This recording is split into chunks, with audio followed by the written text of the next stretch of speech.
Nous sommes le jeudi 23 octobre 2025 et vous écoutez le 6e épisode de la 11e saison du podcast Faut pas pousser les ISO.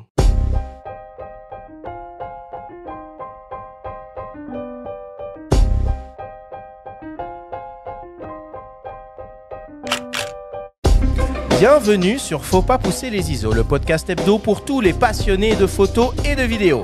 Je suis Arthur Azoulay, j'anime cette émission avec mon ami le journaliste Benjamin Favier. Aujourd'hui, c'est opération Back to School ou Back to Basics. Nous recevons la photographe et formatrice Aurore Deligny pour parler de la photographie en mode manuel. Exposition, autofocus, balance des blancs, sensibilité ISO. On vous explique tout sur les bienfaits de la compréhension et de l'utilisation des modes manuels de votre appareil. Cette émission vous est présentée par MN Photo Vidéo, le partenaire numéro 1 des créateurs d'images. Et ben c'est parti, 6e épisode de cette 11e saison du podcast Faut pas pousser les ISO. Comment vas-tu, Benjamin, en cette douce matinée automnale ? Salut Arthur, écoute, ça va, j'ai toujours ma voix bien nasale, mais ça va. Je suis prêt pour retourner là sur les bancs de l'école avec notre invité. Moi, le mode manuel, j'y suis beaucoup venu à la vidéo par rapport à la photo. Là, on va principalement se consacrer à la photo, mais il y a beaucoup de choses à dire et je pense que ça va nous prendre un petit peu de temps tout ça. Et on a le plaisir de recevoir pour la première fois à ces micros Aurore. Merci d'avoir accepté notre invitation et sois la bienvenue dans notre petit studio. Bonjour, merci de cette invitation. Je suis ravie d'être avec vous pour parler du mode manuel aujourd'hui. Alors Aurore, je vais te présenter brièvement à nos auditeurs. Donc tu es photographe professionnel indépendant depuis 2002 et spécialisé dans la discipline de la photographie culinaire. Tu es aussi professeur de photographie dans plusieurs structures, l'incontournable Nikon School que l'on connaît bien, mais aussi les Beaux-Arts de Paris et Brassard Paris, une école spécialisée dans la bande dessinée et le design. Et j'ai cru comprendre qu'on avait suivi le même cursus scolaire, puisque nous avons tous les deux été sur les bancs de cette vénérable institution qui est toujours le NS Louis Lumière. Tout à fait. Un très beau souvenir. Tu nous parles un peu des formations que tu proposes à la Nikon School. Qu'est-ce que tu dispenses comme cours ? Alors, à la Nikon School, pour l'essentiel, je fais des cours sur les bases de la photographie. Donc, justement, on voit tous les modes d'exposition. On est dans le sujet, du coup. Quelles sont leurs utilités, dans quel cas choisir l'un plutôt que l'autre. Et puis, j'anime un cours sur le portrait, mais c'est un cours sur le portrait, pas avec des gros moyens techniques comme des flashs de studio. L'idée, c'est vraiment d'apprendre à photographier ses proches. Donc, avec les appareils, des réflecteurs, mais pas éventuellement du flash Cobra, mais pas forcément des gros moyens comme les flashs de studio. Et également, j'anime une formation sur la photographie d'objets. Okay. Où là, je suis plus sur les flashs de studio, et puis ça se rapproche un petit peu, on va dire, de ma pratique en tant que photographe. Et pour participer, comment on fait ? Est-ce qu'il faut avoir du matériel Nikon pour la Nikon School ou c'est ouvert à tout le monde ? Alors, les formations, je dirais autre que vraiment les formations sur les boîtiers Nikon sont vraiment ouvertes aux utilisateurs de tout type de marque. Et tout ça se passe à Paris ? À Paris, boulevard Raspail. Et on salue, boulevard Raspail. On salue au passage Thomas Macaire, à la Nikon School, qui est un auditeur fidèle de l'émission. Bisous Thomas. Allez, on attaque comme d'habitude avec le Flash Actu.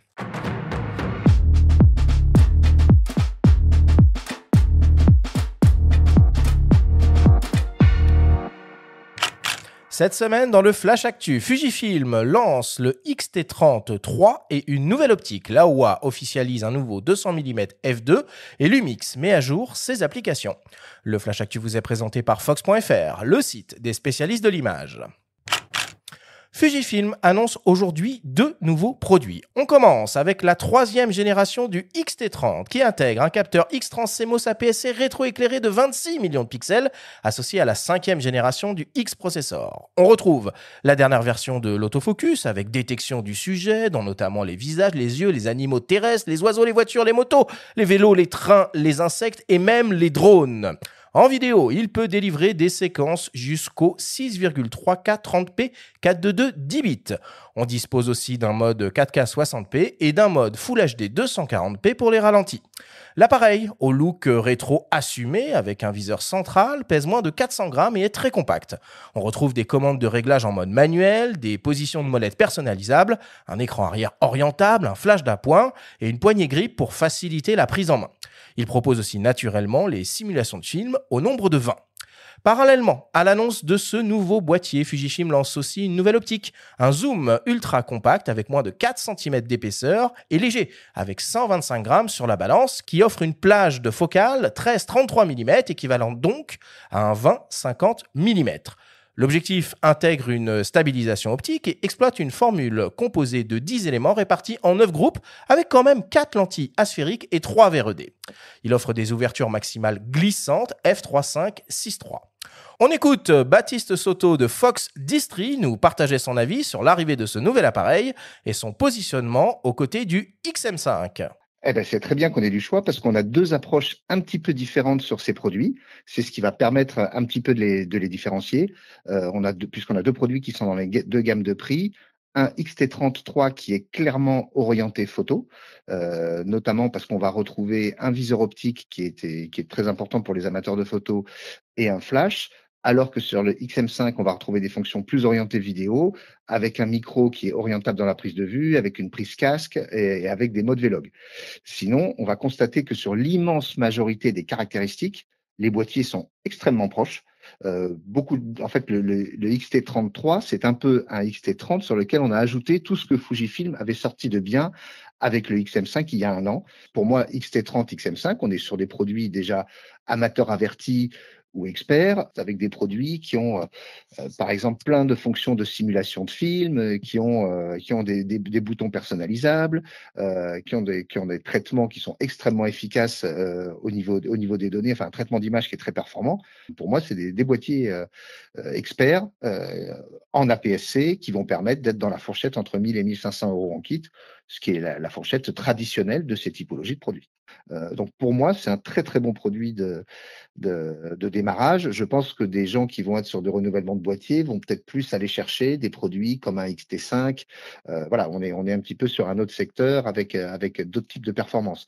Mais pour moi, c'est le Dublo XM5 XT30 est le parfait combo pour quelqu'un qui veut démarrer. Dans un premier temps, le produit sera commercialisé uniquement dans sa version nue. La version kit arrivera un petit peu plus tard. On n'a pas encore les dates exactes, mais on sait qu'il y aura un petit décalage entre les deux.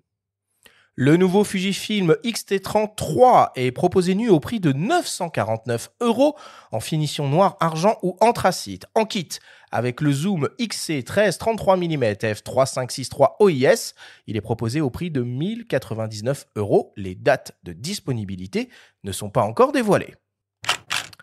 Laowa a officialisé une nouvelle focale fixe, un téléobjectif 200 mm f2 full frame décliné en monture Sony E, Nikon Z ou Canon RF, à utiliser donc avec une bague d'adaptation EFR sur les hybrides EOS R de Canon. L'objectif que nous avons eu la chance de prendre en main au salon de la photo est particulièrement compact et relativement léger. Il mesure environ 17,5 cm de long pour un poids d'environ 1,8 kg. La qualité de construction et le niveau de finition sont remarquables. On retrouve un système de porte-filtre arrière, un bouton personnalisable, un limitateur de plage de mise au point, un colis de fixation trépied orientable et naturellement une protection contre les intempéries. L'objectif s'appuie sur une formule optique composée de 11 éléments répartis en 9 groupes, avec 3 verres à faible dispersion et 1 verre à haut indice de réfraction. Le constructeur annonce des performances de haut vol en termes de qualité d'image avec une très importante correction des aberrations chromatiques. L'objectif offre également une ouverture maximale très généreuse f2, associée à un diaphragme à 9 lamelles pour des effets de bokeh extrêmement marqués. Il est muni d'une motorisation autofocus réactive, rapide et précise pour les sujets en mouvement et le suivi de sujets. La distance minimale de mise au point est de 1,5 m pour un rapport de grossissement de 0,15 fois. Le nouveau Laowa 200 mm f2 AF FF pour full frame est proposé au prix de 2299 €. Les premières livraisons sont prévues pour le mois de décembre. Et pour terminer, Lumix met à jour ses applications Lumix Lab et Lumix Flow. Lumix Lab, qui passe en version 2, se voit doté d'une nouvelle fonctionnalité intitulée Magic LUT, qui permet, grâce à l'IA et à partir de n'importe quelle image en JPEG, HEIF ou MP4, de générer automatiquement une LUT qui reprend les mêmes couleurs, tons et ambiances. Lumix Flow, pour sa part, qui passe en version 1.3, est désormais compatible avec les S5.2, S5.2X et GH7. L'application améliore la fonction de mirroring, qui peut être connectée jusqu'à 4 appareils différents simultanément. De plus, il est désormais possible de prendre en charge les LUT en temps réel et d'afficher des marqueurs de cadre multiples. On note aussi une amélioration de l'affichage du cadre AF, la prise en charge de l'interface verticale pour les moniteurs externes et la possibilité d'ajouter des plans vierges en tant que sous-plan dans le storyboard. Ces 2 mises à jour sont naturellement gratuites et déjà disponibles.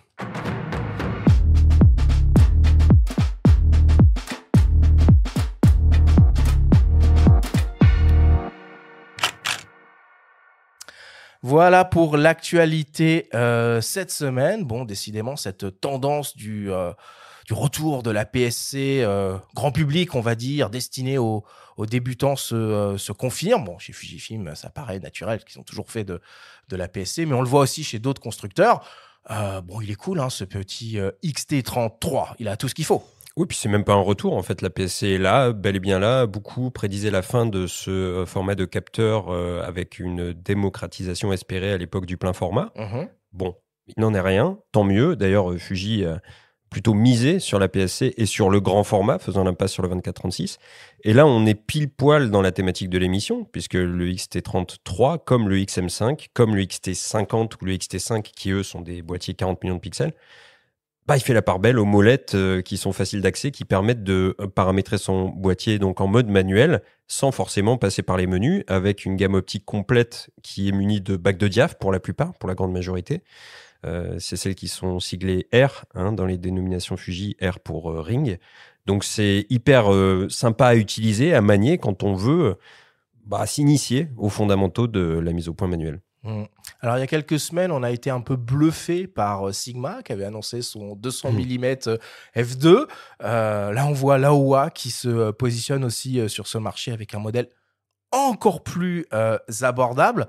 Bon, un 200 mm f2 en photographie culinaire, je pense que c'est pas non plus un objectif qu'on utilise tous les jours. Mais est-ce que ça te tente ce genre de produit ? Alors moi, je dirais plutôt pour du portrait éventuellement, portrait de chef. C'est vrai qu'une mise au point à 1,5 mètre, c'est peut-être un petit peu compliqué à gérer. Si on veut faire une grande tablée, il va falloir un escabeau gigantesque. On a tendance à penser au 85, au 135 éventuellement. Alors avec un 70-200, on peut faire aussi du portrait, mais les distances minimales sont en général plus courtes. Oui. Là, on se demande à quoi ça peut servir un 200 f2. Peut-être en sport d'ailleurs, en sport indoor ou des choses comme ça. C'est un peu court aussi, ça. C'est pas sport. Hein. Ça dépend. Pour du hand, pour du basket, pour du volley, pour tous ces sports-là, voire pour la natation, si on veut photographier Léon Marchand. Mais bon, il faut un bon AF, parce qu'il va vite. Ou alors avec un convertisseur. Ça peut devenir très sympa, parce qu'à f2... avec un convertisseur, là, on a une optique qui permet d'aller un petit peu plus loin. Donc, peut-être pour de l'animalier aussi, du sportif. Pour le portrait, effectivement, ça paraît un petit peu restrictif. En tout cas, c'est rigolo de voir Laowa qui contourne la fermeture de la monture RF en sortant cette optique en monture Canon EF, parce que bon, elle est tellement compacte que, entre guillemets, même si on rajoute l'adaptateur au bout, ça reste tout à fait envisageable, quoi. Ouais, c'est vrai, surtout que le 135 mm f1.8 IS, je crois, de mémoire en monture RF, donc c'est un des rares 135 mm à être stabilisé optiquement. Il est quand même vendu bien plus cher, donc ça reste une somme, plus de 2000 € pour une optique, mais enfin, Focal fixe télé avec une ouverture f2, ça s'envisage. Bien joué. Donc Laowa, c'est Venus Optics, un constructeur chinois. Parmi les autres actualités de la semaine, un mot encore sur Lumix qui a lancé, figurez-vous, une version édition limitée de son S9 Titanium. On a presque l'impression de revenir à l'époque où Nikon faisait des FM2T.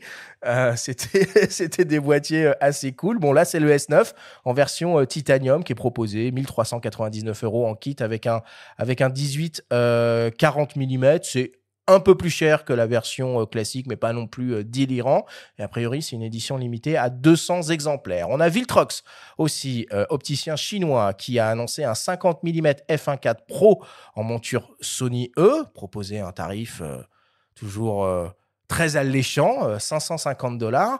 Et Benjamin, moi qui aime bien un peu te titiller sur les smartphones, j'ai vu passer. Alors là, accroche-toi. Donc déjà, je t'avais parlé du Ricoh GR dans un smartphone la semaine dernière. Mais alors là, j'ai vu passer un concept chez Honor. Donc c'est un smartphone qui intègre une sorte de mini gimbal escamotable qui sort de l'arrière du smartphone.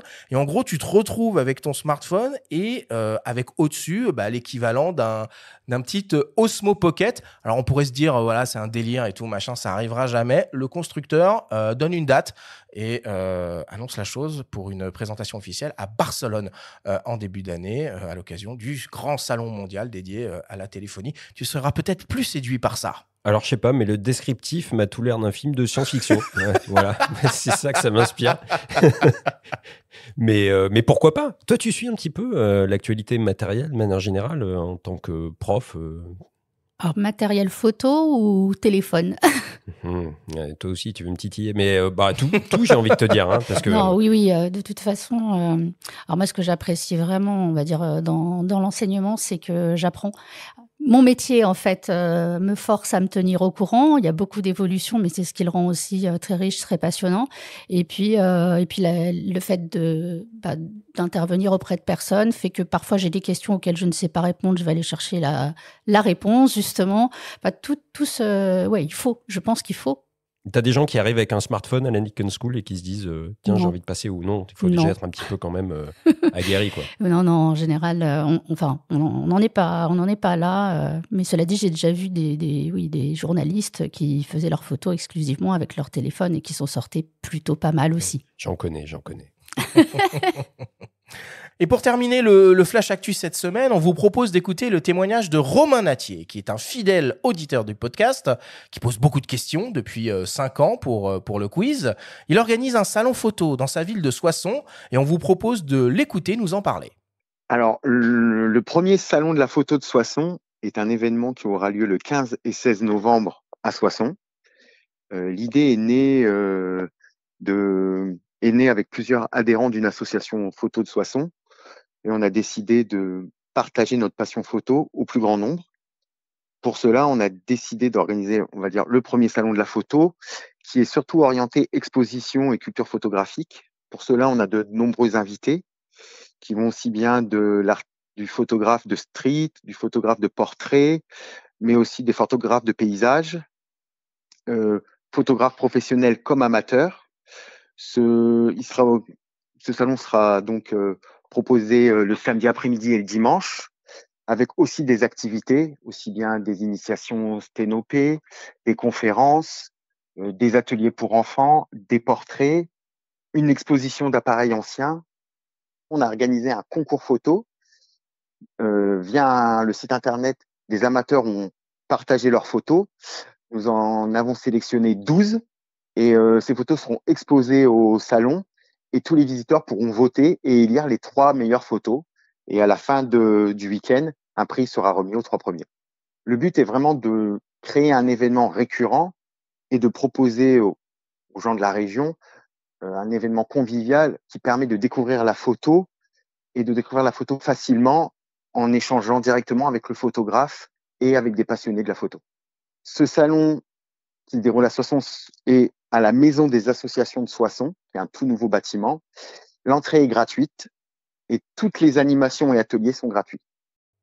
On devrait plus souvent, Benjamin, donner la parole à nos auditeurs. Donc, je passe un appel. Prenez la parole. Auditeurs de Faut pas pousser les ISO, si vous avez des projets que vous menez en photo, dont vous avez envie qu'on parle à ces micros, n'hésitez pas à nous envoyer un petit mail. Vous passez par le site internet officiel du podcast et on essaiera de vous répondre et de satisfaire votre demande. Voilà pour le Flash Actu cette semaine. Benjamin, c'est le moment de ta chronique hebdomadaire, ta story. Et cette semaine, tu nous proposes un échange avec le photographe Édouard Elias, qui est retourné en Syrie cette année, 13 ans après avoir été détenus par l'État islamique. La story vous est présentée cette semaine par Camara, première coopérative de passionnés photo, avec 90 magasins spécialisés photos et vidéos partout en France.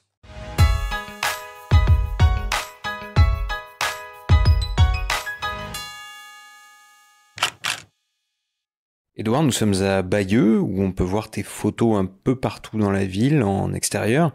Peux-tu nous décrire la situation telle que tu l'as vue et photographiée en Syrie cette année ? Lorsque j'ai pu me rendre en Syrie, donc fin 2024, pour le jour de l'an, donc on est encore d'ailleurs en 2024, à la chute du régime de Bachar el-Assad, je suis rentré là-bas avec deux de mes meilleurs amis, Arthur Saradin et Abdulmonem Issa, qui est lui bien sûr d'origine syrienne, qui a pu revenir chez lui. Et donc j'ai trouvé un pays... C'est très très bizarre comme sensation. Je n'arriverai pas à trouver un mot pour caractériser ce que j'ai ressenti dans ce retour en Syrie après 13 ans. C'est un pays détruit, c'est un pays exsangue, c'est un pays où une population déjà essaye de croire que le régime est vraiment tombé, qui doit faire face à une inertie d'éducation, de savoir-vivre, de savoir-être, sous la coupe intraitable et autoritaire d'un régime totalitaire. Et donc c'est ça en fait, ce sont des gens qui se déplacent dans les rues et qu'on sent traverser des rues, parce qu'à une époque, ils ne pouvaient pas traverser cette rue. Parce que traverser cette rue, c'est faire face à un checkpoint, faire face à des chabias qui étaient les milices du régime, c'était les checkpoints de l'armée, etc. C'est pour aller dans des quartiers qui découvrent. Ce qui est saisissant en Syrie, c'est de voir comment les zones qui étaient tenues par Bachar el-Assad sont intactes. Et il suffit de passer une rue, mais vraiment juste une rue, et pour atteindre une destruction systématique, totale. Tout a été rasé. Ce n'est pas des endroits où il y a eu des combats. C'est des endroits qui ont été démolis. C'est systématique. Et ça, c'était vraiment extrêmement prégnant. Et puis, bien sûr, il y avait les prisons. Le pays est une prison. Certains diraient un ciel ouvert, mais c'était une prison extérieure à ciel ouvert, mais il n'y avait que des centres de détention. Dans chaque ville, il y avait les services de renseignement de l'armée de l'air, les services de renseignement militaires, politique, le bureau de police, etc. Et c'était toute une structure d'emprisonnement et d'effacement de la parole et des gens. En fait, ce qu'on ressent en Syrie, c'est qu'on a essayé d'effacer l'histoire. Et ça, c'est hallucinant. Tu évoques les prisons du régime, tu t'es rendu dans les plus terribles, dont Saïd-Naya. Comment peut-on rester neutre sur un tel sujet, après avoir été détenu de longs mois dans les geôles de Daesh, comme cela a été ton cas il y a 13 ans ? Ce que j'ai tenté par ce travail n'était pas de parler de ma détention. En effet, je reviens en Syrie, je suis même retourné voir un endroit où j'avais été, etc., qu'on a retrouvé. Mais ce n'était pas le but. Moi, mon histoire, celle des autres otages, dont ceux qui ont survécu, ceux qui ont été exécutés, etc., finalement, n'est qu'une goutte d'eau dans un océan de terreur, d'enfermement, de mise au silence, et de torture, etc. Nous, c'était l'État islamique, qui a procédé d'ailleurs aux mêmes méthodes que l'État de Bachar el-Assad, et c'est vraiment le thème et le creux de mon sujet que je suis en train de créer, c'est-à-dire l'affrontement entre, pour moi, deux apogées de civilisation. La première, c'est l'État baassiste, très bureaucratique, etc., qu'avait mis à Faiz el-Assad et ensuite Bachar el-Assad, etc., qui pour moi est l'apogée de la civilisation administrative et qui amène à de la mort en masse. Et de l'autre côté, un système dogmatique, religieux, millénariste complètement fou, qui procède avec les mêmes méthodes à l'écrasement d'une population. Et donc en fait, c'est cette chose très kafkaïenne que j'essaye de photographier, et donc c'est l'histoire des autres que je raconte, et bien sûr avec un biais qui est totalement personnel. Si j'ai fait autant de photos ainsi de lieux de détention, c'est parce que peut-être que d'une certaine façon, j'avais vécu 1/1000 de ce qui a été vécu par beaucoup de Syriens. L'exposition s'intitule « Syrie, année zéro ». En quoi est-ce une année zéro pour toi ? L'année zéro, c'est Allemagne année zéro. C'est la Syrie que devient le personnage. C'est d'ailleurs un de mes sujets les plus désincarnés. J'ai très peu de photos avec des gens. La plupart de mes photos panoramiques, il n'y a personne. Mais aussi parce que c'est ce qu'on sent en Syrie. En fait, on va sillonner des quartiers qui sont vides, où les gens ont fui, où les gens n'arrivent plus à sortir tellement ils avaient peur de sortir. Et ça, je ne travaille pas sur la Syrie de demain. Je travaille sur cet infime instant où l'histoire s'est arrêtée, et qui va recommencer. Je pense que ce sont les photographes syriens comme Abdulmonem Issa, comme Samir Al-Doumi, comme d'autres, qui vont reprendre l'histoire de leur propre pays parce qu'ils connaissent la langue, ils connaissent les dynamiques, ils reviennent chez eux et il y a la place pour tout le monde. Moi, personnellement, c'est une photographie qui va essayer de faire ressurgir, notamment ici à Bayeux, en France, en Occident, cette sensation de la fin de l'histoire. Et c'est ça qui m'intéresse, c'est la fin de l'histoire. Donc, je vais aller chercher une iconographie photographique qui est liée à la fin de l'histoire. Alors, en effet, j'adore, moi, le panoramique qui tasse, ça enlève du ciel, ça enlève de la terre. C'est une étendue, on va dire, notre image est une étendue qui prend sens dans la destruction. Les immeubles ont été aplatis, donc on les voit beaucoup plus en horizontal qu'en vertical.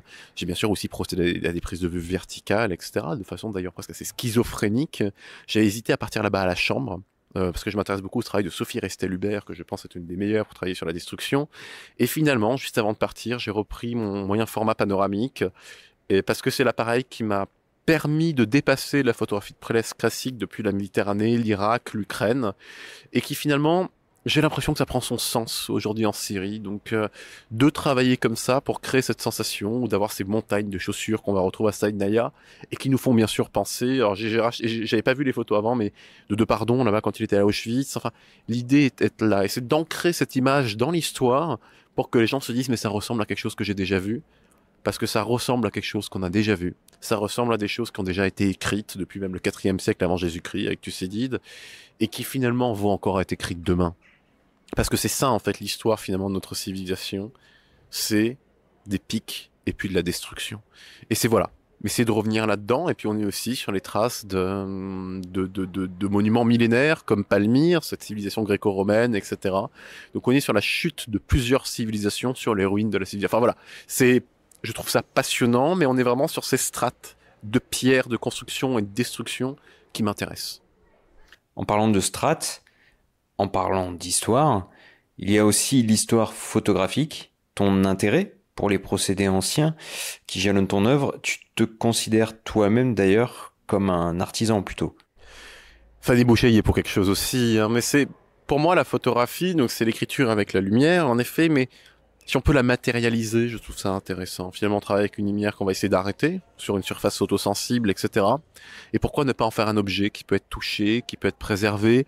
Pour moi, la photographie aussi argentique d'objets n'a ni début ni fin. On peut la regarder autant pendant 2-3 secondes, mais aussi pendant une éternité. Et c'est ça, je pense, pour laisser ces histoires-là, pour les ancrer dans le réel, l'objet est extrêmement important. Et j'aime aussi, moi, tout le processus du tirage, du développement. Je fais aussi, d'ailleurs, moi-même des tirages argentiques. Alors, je ne suis pas tireur, c'est pas mon métier, donc je fais ça à ma façon, donc c'est peut-être pas les plus beaux tirages au monde. Mais au moins, ils sont réalisés avec du temps. Et aujourd'hui, dans ces dynamiques très rapides, où les gens aussi communiquent beaucoup, où les réseaux sociaux prennent une place de plus en plus prégnante, où les images sont vues sur un écran de téléphone qui fait que quelques pouces, eh bien, j'ai envie que mon négatif, qui est plus grand quand même que la taille de l'écran de mon téléphone, puisse aussi être mis en avant. C'est le travail sous contrainte, et c'est cette inscription dans le réel qui m'intéresse. Ça veut pas dire qu'elle doit remplacer les autres. Elle ne se construit pas en opposition aux autres. Elle est complémentaire. Lorsque je pars sur le terrain, si je suis le seul à pouvoir témoigner d'une situation, je le ferai en numérique, le plus vite possible, de façon à pouvoir envoyer les choses, comme un photographe d'actualité, etc. Et c'est parce que ces photographes d'actualité le font très bien, aujourd'hui, que je peux me permettre, sur les mêmes terrains, de montrer les choses différemment, avec une temporalité différente. Mais elle est complémentaire du travail des photojournalistes, au moment où j'ai commencé, et que je respecte absolument, en fait. Je vais sur les mêmes terrains qu'eux, on a le même état d'esprit, mais on fait des travaux qui sont complémentaires.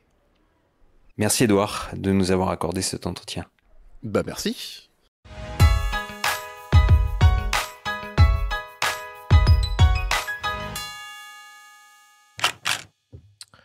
Bon, sacrée histoire, assez impressionnant.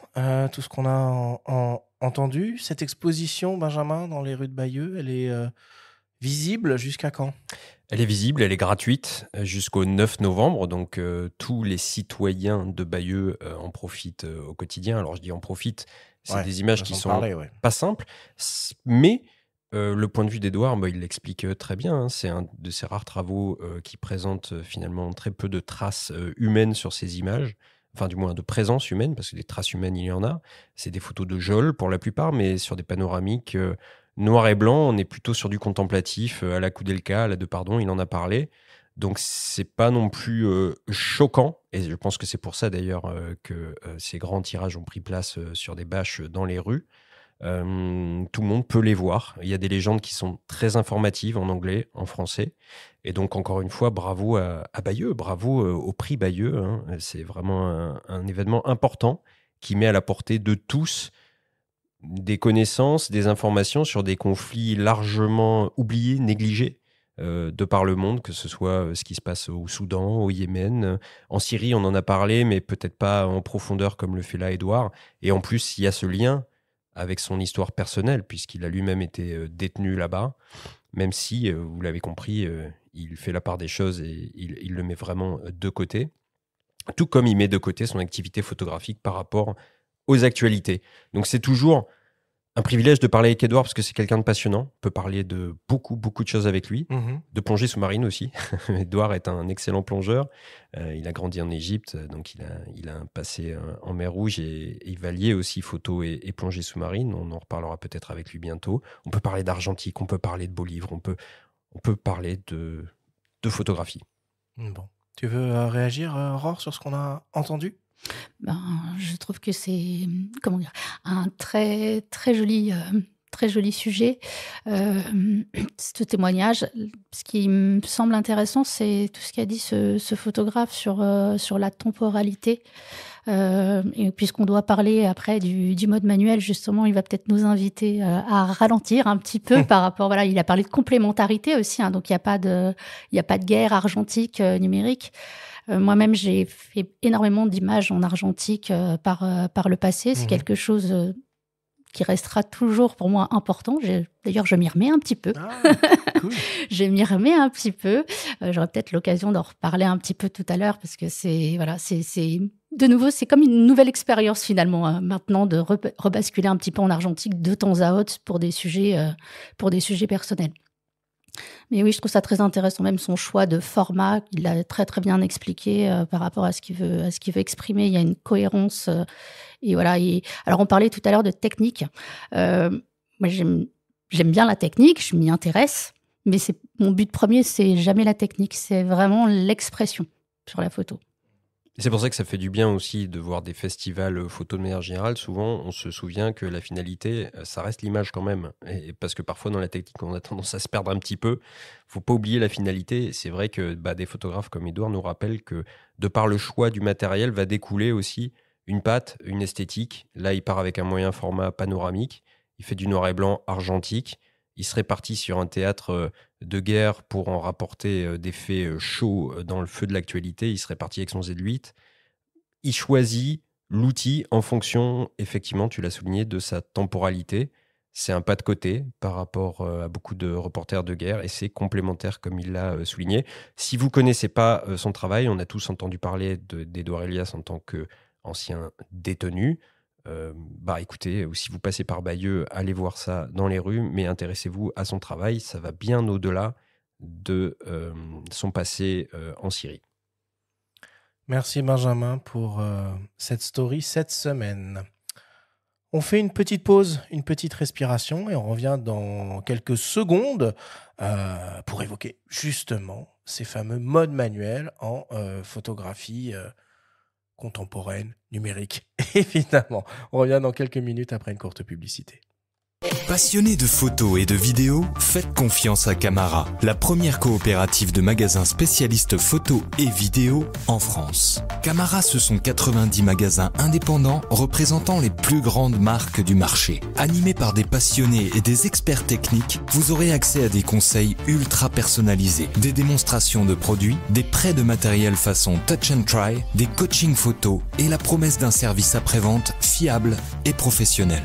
Camara, c'est aussi un vaste choix de matériel d'occasion dans nos magasins et la possibilité de bénéficier de reprises sur votre ancien équipement.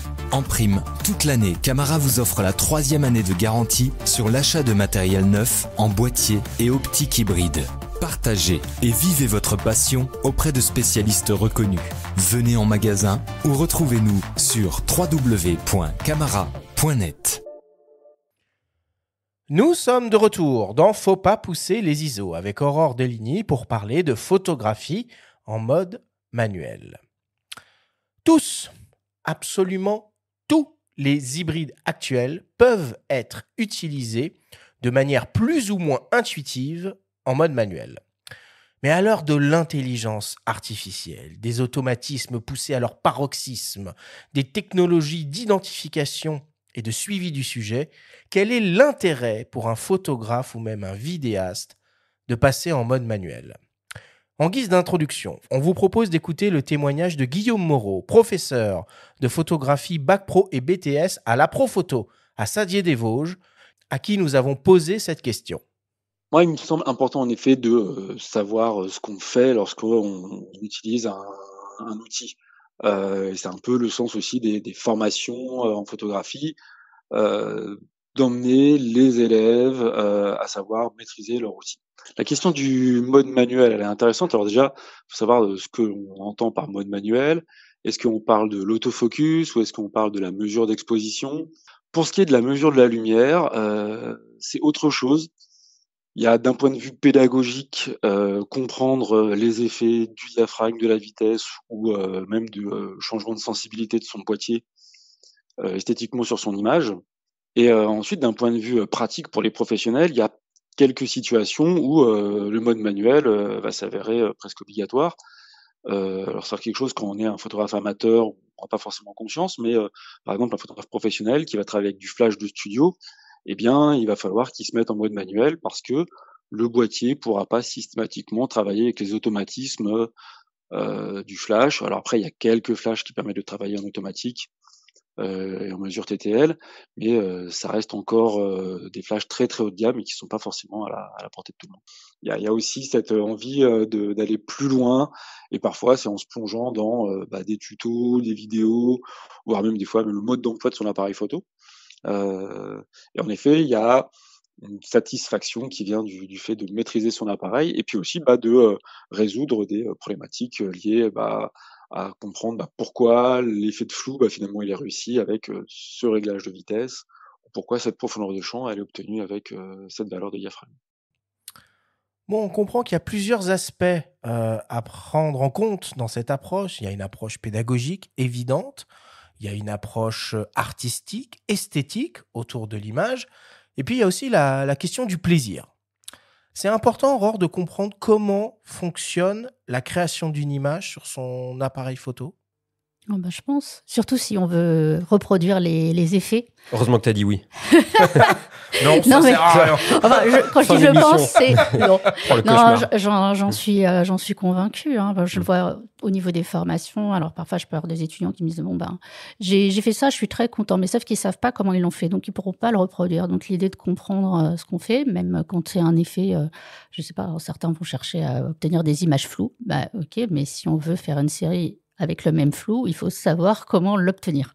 Donc moi, je pense qu'effectivement, c'est mieux de savoir. Et puis, généralement, quand j'ai des gens en formation, par exemple à la Nikon School, l'idée, ils ont un super boîtier, ils voient bien que c'est un super boîtier et ils ne savent pas s'en servir. Au bout d'un moment, ils ont quand même un mode auto, donc ils pourraient faire des photos sans connaître les réglages. Mais ce qu'ils viennent chercher, c'est de prendre la main un peu, de faire leur propre réglage. Pour moi, la photo, c'est avoir une intention par rapport à un sujet. C'est en ce sens-là, tout à l'heure, je disais, la technique, oui. Moi, je suis beaucoup sur l'intention, en fait. Les chiffres, ils sont là pour servir notre intention. Est-ce que ça veut dire qu'aujourd'hui, on pourrait presque inciter les gens à démarrer à nouveau en argentique, ce qui est quand même une belle école? Petite perso, j'avais commencé avec un petit CL familial, un Leica CL, pas actuel, mais des années 70, le Leica du pauvre, on le surnommait, où tout se fait... à la main, entre guillemets, même la mise au point, la mesure de la lumière, etc. Donc, est-ce que toi, tu vas conseiller ça aussi ? Moi, je pense que ça peut être très intéressant. Parce qu'aujourd'hui, on aura peut-être moins tendance à se poser de questions parce qu'on peut obtenir, de jolies photos sans faire de réglage. Mais quand on ne comprend pas ce qu'on fait, pour moi, on ne va pas au bout des choses. Puis il y a le plaisir aussi de faire manuellement, je pense. De vraiment, c'est moi qui l'ai fait. Je crois que le mode manuel, il fait quand même rêver pas mal de plaisir, il est important. Pas mal de photographes. Cité Arthur, ça fait partie des critères et c'est hyper important. le plaisir de manipuler l'objet, etc., d'avoir la main mise sur les choses, c'est vraiment, ça participe au retour à la mise au point manuelle. Puis ce qui est assez fabuleux finalement dans la photographie, c'est que les bases fondamentales de fonctionnement de l'appareil n'ont pas changé. Alors ok, Non, maintenant c'est vrai, on ouais. est en numérique avec des assistances, des machins, des Ouais. trucs, des bidules, mais je veux dire, un appareil photo argentique réflexe, par exemple, fonctionne grosso modo de la même manière qu'un appareil photo numérique. On a une surface sensible, on a un objectif qui crée une image, on a un diaphragme, on a une vitesse d'obturation et on a une sensibilité ISO qu'on choisissait sur le film à l'époque et qu'on peut choisir dans les menus de l'appareil maintenant. Tu nous partageais tout à l'heure, avant qu'on commence cet enregistrement, que quand tu t'es mise au numérique, ça t'a fait un peu flipper finalement tous ces systèmes de menus. Parce qu'en fait, le numérique a rajouté des paramètres qu'on n'avait pas à l'époque de l'argentique. Donc d'une certaine façon, ça a complexifié l'équation. Moi, j'en suis bien d'accord, même si ça ouvre aussi le champ des possibles. La première fois où j'ai eu un réflexe numérique en main, je ne savais plus faire une photo. J'ai tout raté ce jour-là. Je voyais des choses qui clignotaient et en fait, ça fait... comment dire, le fait que je fasse de la formation, c'est lié à deux choses. D'abord, la photo, c'est mon père qui m'a transmis la passion et qui m'a tout appris. Donc, ça s'est vraiment passé, on va dire, en transmission de personne à personne. Et puis, voilà, cette fois-là où je me suis retrouvée complètement perdue, alors que je maîtrisais quand même pas mal les choses en argentique, m'a donné envie aussi d'expliquer aux gens qui se retrouvent... Pas tous, hein, j'ai des jeunes en formation, mais j'ai aussi des personnes, des fois, qui ont arrêté la photo pendant des années, qui reprennent une fois qu'elles ont un peu plus de temps, par exemple, à la retraite, et elles se retrouvent complètement perdues avec les appareils photo numériques. Mais qu'est-ce qui a fait à l'époque que tu as été perdu? Parce que finalement, tu passais de l'argentique au numérique, mais à l'époque, on était sur des réflexes, donc il y avait toujours un pentaprisme, il y avait toujours, ou un pentamiroir, il y avait toujours quand même un lien avec le réel. Tandis qu'aujourd'hui, par contre, on peut être très, très perturbé avec les fameux viseurs électroniques. Oui, mais je saurais plus trop dire. Enfin, en fait, il fallait appuyer sur des boutons pour avoir accès aux fonctions. Moi, je trouvais ça très compliqué. Là où on peut tourner une bague, enfin voilà. Puis c'est vrai que, ne serait-ce qu'effectivement sur la sensibilité ISO, déjà elle était réglée, quoi. Oui, on l'avait choisi au niveau du film. Il n'y avait plus besoin de s'en préoccuper. Puis après, il y a eu tout ce qui était justement ce qui me perturbait le plus, je crois, c'était tout ce qui était autofocus, où j'arrivais pas du tout à comprendre.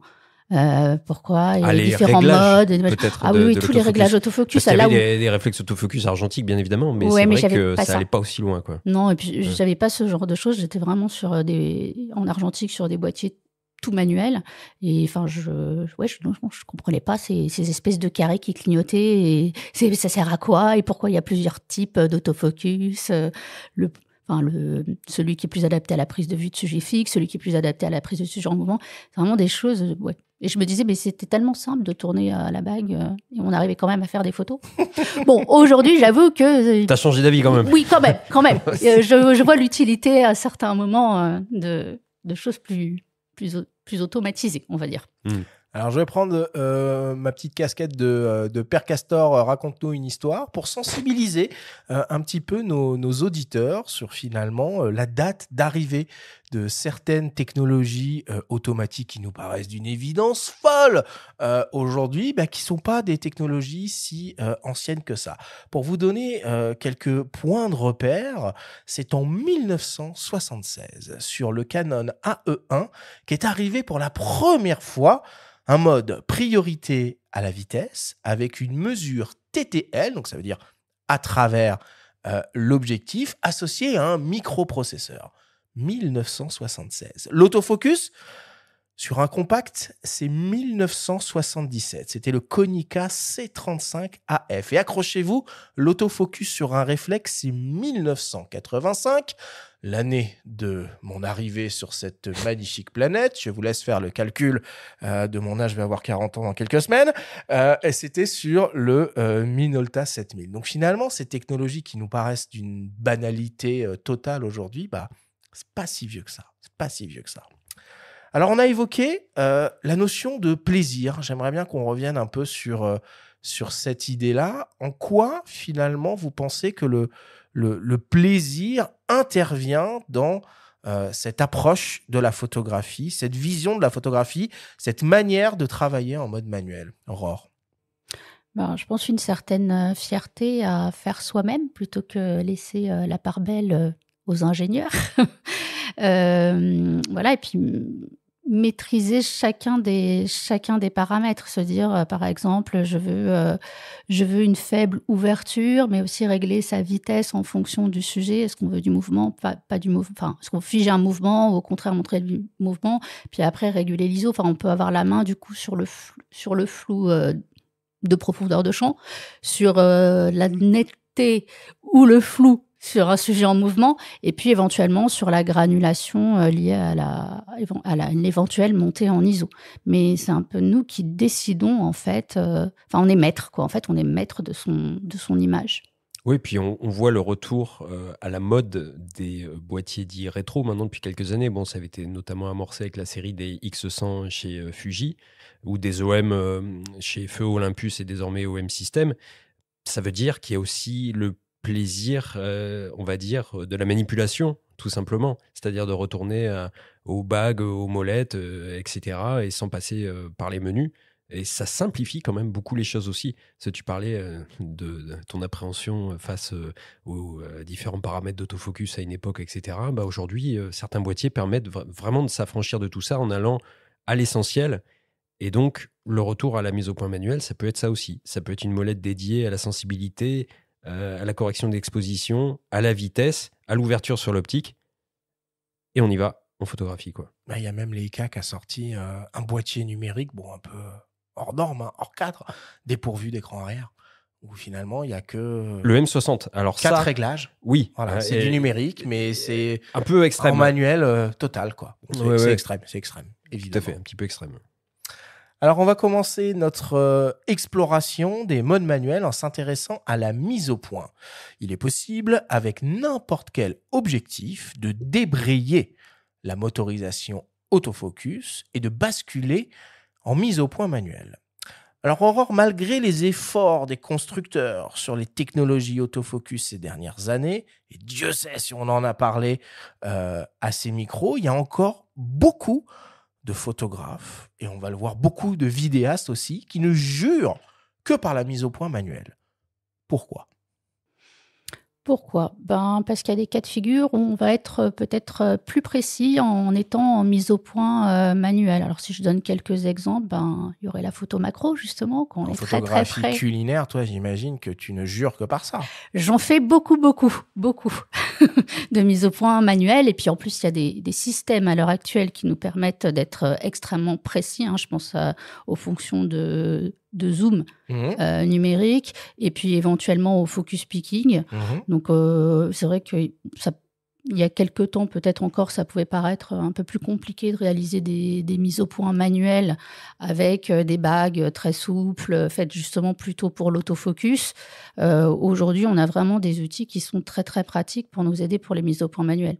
Donc, si je reprends les cas de figure, par contre, je parlais de la photographie macro, où c'est vrai que parfois, un petit décalage de mise au point et c'est loupé. La profondeur de champ est tellement petite qu'on est au pouillème de millimètre, quoi. Exactement. Et donc, si c'est un peu décalé, des fois, l'effet est complètement raté.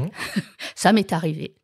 Il y a des cas de figure aussi, parfois en basse lumière, où l'autofocus, pour bien fonctionner, il va avoir besoin de lumière, de contraste. Donc, si on est dans des cas de figure où il n'y a pas beaucoup de lumière, pas beaucoup de contraste, la mise au point manuelle va s'avérer plus simple. Il peut y avoir des cas de figure où on n'a pas le sujet. Je pense à la photographie d'éclair, par exemple. Bien sûr, évidemment. Et donc, si on est en autofocus, ça risque d'être un petit peu compliqué. Ils sont rapides maintenant, ils sont rapides, mais pas suffisamment. Rapides, certes, mais il faut qu'ils trouvent.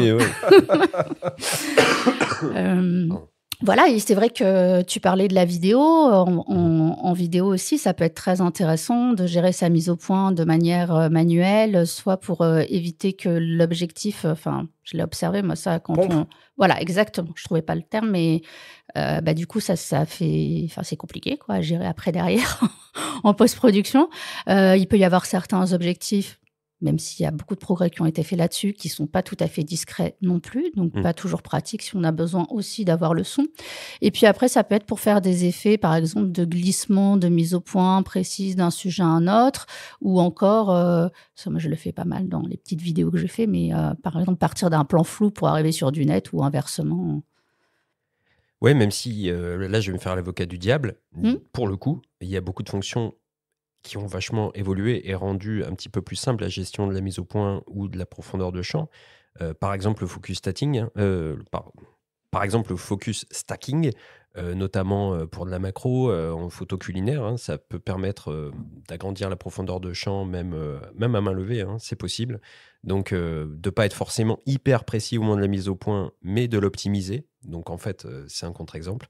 Là où peut-être la mise au point manuelle va être chouette, c'est avec des optiques anciennes, du coup, qui sont hyper agréables à manipuler, qui ont été conçues pour ça.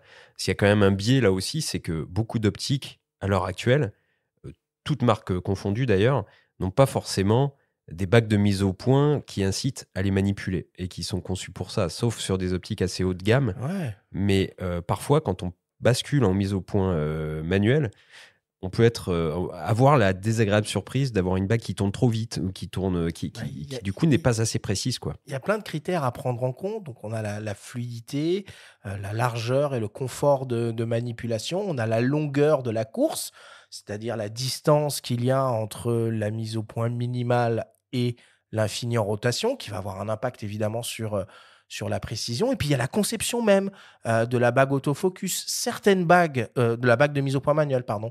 Certaines bagues de mise au point manuelle ne font que commander le moteur autofocus qui va venir déplacer les lentilles. D'autres bagues de mise au point manuelle vont mécaniquement venir déplacer une ou un groupe de lentilles pour assurer la mise au point. Et puis, il y a un truc qui est utilisé très régulièrement par pas mal de photographes, c'est ce qu'on appelle la retouche manuelle du point. Alors, c'est un espèce de truc un peu hybride entre une mise au point manuelle et un autofocus. Ça, typiquement, dans quel type de situation on peut être amené à utiliser cette fonctionnalité ? Alors, moi, pour l'essentiel, je l'ai vu chez des personnes, des photographes qui cherchaient plutôt à obtenir des images plus floues, plus douces que trop nettes. Ouais. Ah, alors moi j'ai des contre-exemples, enfin ou du moins des exemples précis en tête, mais qui sont presque même perso ou vécus avec des photographes animaliers. C'est par exemple aller chercher un sujet au milieu de branches très fines, un oiseau par exemple, dans un enchevêtrement comme ça de branches, de feuilles, etc. À un moment, l'AF il est paumé. Donc c'est pas mal parce que au lieu de repartir de zéro, on a fait un petit coup d'AF sur les branches qui sont juste devant le sujet. La retouche manuelle du point, donc, il faut l'activer déjà dans les menus la plupart du temps et avoir une optique aussi adéquate avec tout ce qu'on a décrit auparavant. Une bague de mise au point assez douce, c'est quand même plus agréable. Et là, on va gentiment basculer et arriver à avoir le sujet se dessiner dans le viseur derrière les branches. Mais voilà, après, ça demande un petit peu d'habitude aussi quand même. C'est pas intuitif, hein, je trouve. La mise au point manuelle, il faut s'essayer avant parce que parfois, la course, elle est vraiment... elle peut être infime, elle peut être très très courte en fonction de la focale qu'on utilise. Et puis, il y a aussi le cas de figure où finalement, le système autofocus de l'appareil ne peut pas comprendre ce qu'on a envie de réaliser. Benjamin, on a rencontré beaucoup de photographes à ces micros, dont certains avaient une approche, un travail sur le flou très particulier. Bon, alors je pense par exemple à Ghislain Simard, on évoquait la macro tout à l'heure, qui lui a même une approche esthétique du flou d'avant-plan. Dans certains cas, on veut du flou et en fait, on ne veut pas que l'appareil photo fasse la mise au point sur le sujet qui, pour lui, va sembler évident. Alors, dans le cas de Ghislain, donc, c'est plus simple. Il suffit d'utiliser une optique comme le Noct. C'est ça. Qui a une ouverture à 0,95. Et qui n'a pas d'AF. Sans AF, évidemment, à 58 mm. Hein, pourquoi se simplifier la vie ? Donc là, fatalement, dans l'univers du flou, on est pas mal. Là, on va être bien. C'est plus facile qu'avec une optique dernier cri, hyper rapide, qui, avec tous les algorithmes AF qu'il faut, détection d'insectes, de vélos, etc., qui font qu'on rate presque plus une image. Donc c'est vrai que l'intention artistique va être servie par l'outil qu'on va choisir. Est-ce que tu peux nous parler un peu de ta sensation, toi qui as l'habitude de travailler avec des optiques Nikon, sur justement la manipulation de la ou des bagues de mise au point manuelle sur tes différents objectifs ? Moi, en tout cas, je rencontre pas de gêne. Après, je pense que c'est une habitude à prendre. Mais pour tout matériel, quand on change de boîtier, je sais pas, je dirais même au niveau du déclenchement, par exemple, c'est pas la même appréhension d'un appareil photo à l'autre ou d'un modèle à l'autre, puisqu'on a un peu changé de génération avec le passage à l'hybride. C'est vrai que comme ça, j'aurais tendance à dire que les objectifs actuels sont davantage faits pour fonctionner en autofocus. Et après, il va falloir prendre l'habitude, puisque voilà, je rejoins ce que disait Benjamin tout à l'heure sur le fait que certaines optiques ne sont pas vraiment faites pour faire des mises au point manuelles. Mais voilà, ça va être s'entraîner, quoi, finalement. Il faut s'entraîner. Une fois qu'on connaît bien son matériel, en général, on y arrive. Si on sait qu'elle va aller très vite, c'est à nous de prendre le coup de main. Voilà. Et comme je disais dernièrement, moi j'ai repris un peu l'argentique. Justement, ça m'a fait très drôle de repasser sur un objectif là où il fallait tourner la bague et j'ai l'impression qu'elle est dure. J'ai plus l'habitude. Donc je me réhabitue dans l'autre sens. Voilà. C'est ça, c'est s'entraîner et c'est parfois même bricoler. Là, je repense à la vidéo. J'ouvre une petite parenthèse. Tu parlais tout à l'heure d'une course de mise au point, par exemple basculer d'un avant-plan à un arrière-plan, donc faire une progression nette, flou net, on va dire, qui peut être déterminée dans les menus avec des optiques AF. Désormais, on peut vraiment le faire. Si on le fait à la main, entre guillemets, moi dans une formation ciné, on nous faisait gaffer 2 allumettes sur l'optique même, pour déterminer la course qu'on aura auparavant anticipée. Donc, à ne pas faire forcément avec des sujets très rapides. Mais ça peut être sur une nature morte ou alors quelqu'un qui va se déplacer d'un point à un autre. Mais il faut déterminer sa vitesse de marche, etc. On positionne les allumettes au bon endroit sur les 2 endroits de l'optique et on saura exactement à quel endroit effectuer la mise au point et la course à faire, en fait. Donc, c'est un truc qui marche vraiment super bien. Et ça résume aussi pas mal ce qu'est l'univers de la vidéo de manière générale, qui tourne beaucoup autour du bricolage. Ayez du gaffeur sur vous. Mais ce que tu décris là, Benjamin, c'est un métier et même un art. Sur des tournages de cinéma, on a généralement le premier assistant caméra qui fait office de pointeur et qui ne s'occupe que de la mise au point et dont les meilleurs amis sont effectivement des rouleaux de scotch de différentes couleurs. Quand on a un budget, effectivement, on peut se permettre d'avoir ça. Là, je pars du principe modeste et peut-être réaliste, qu'on va être tout seul avec son appareil et puis enregistrer du son, faire la mise au point, le cadrage, écrire peut-être le scénario. Bon, voilà. Et participer au Nikon Film Festival. Alors, la réflexion du manuel, elle peut aussi s'étendre à d'autres paramètres de prise de vue qui sont naturellement là aussi hérité de l'argentique. En argentique, on choisissait un type de pellicule, en négative couleur par exemple. Il fallait choisir un film avec une sensibilité fixe et aussi un équilibrage en fonction d'un illuminant. Généralement, on avait le choix entre un film équilibré pour la lumière du jour ou un film équilibré pour un éclairage artificiel tungstène. Ces choix dépendaient donc des conditions de prise de vue et ou des types de sujets qu'on souhaitait photographier. En numérique, on retrouve naturellement ces paramètres sous les noms de sensibilité ISO et balance des blancs que l'on peut utiliser en mode tout automatique ou manuel.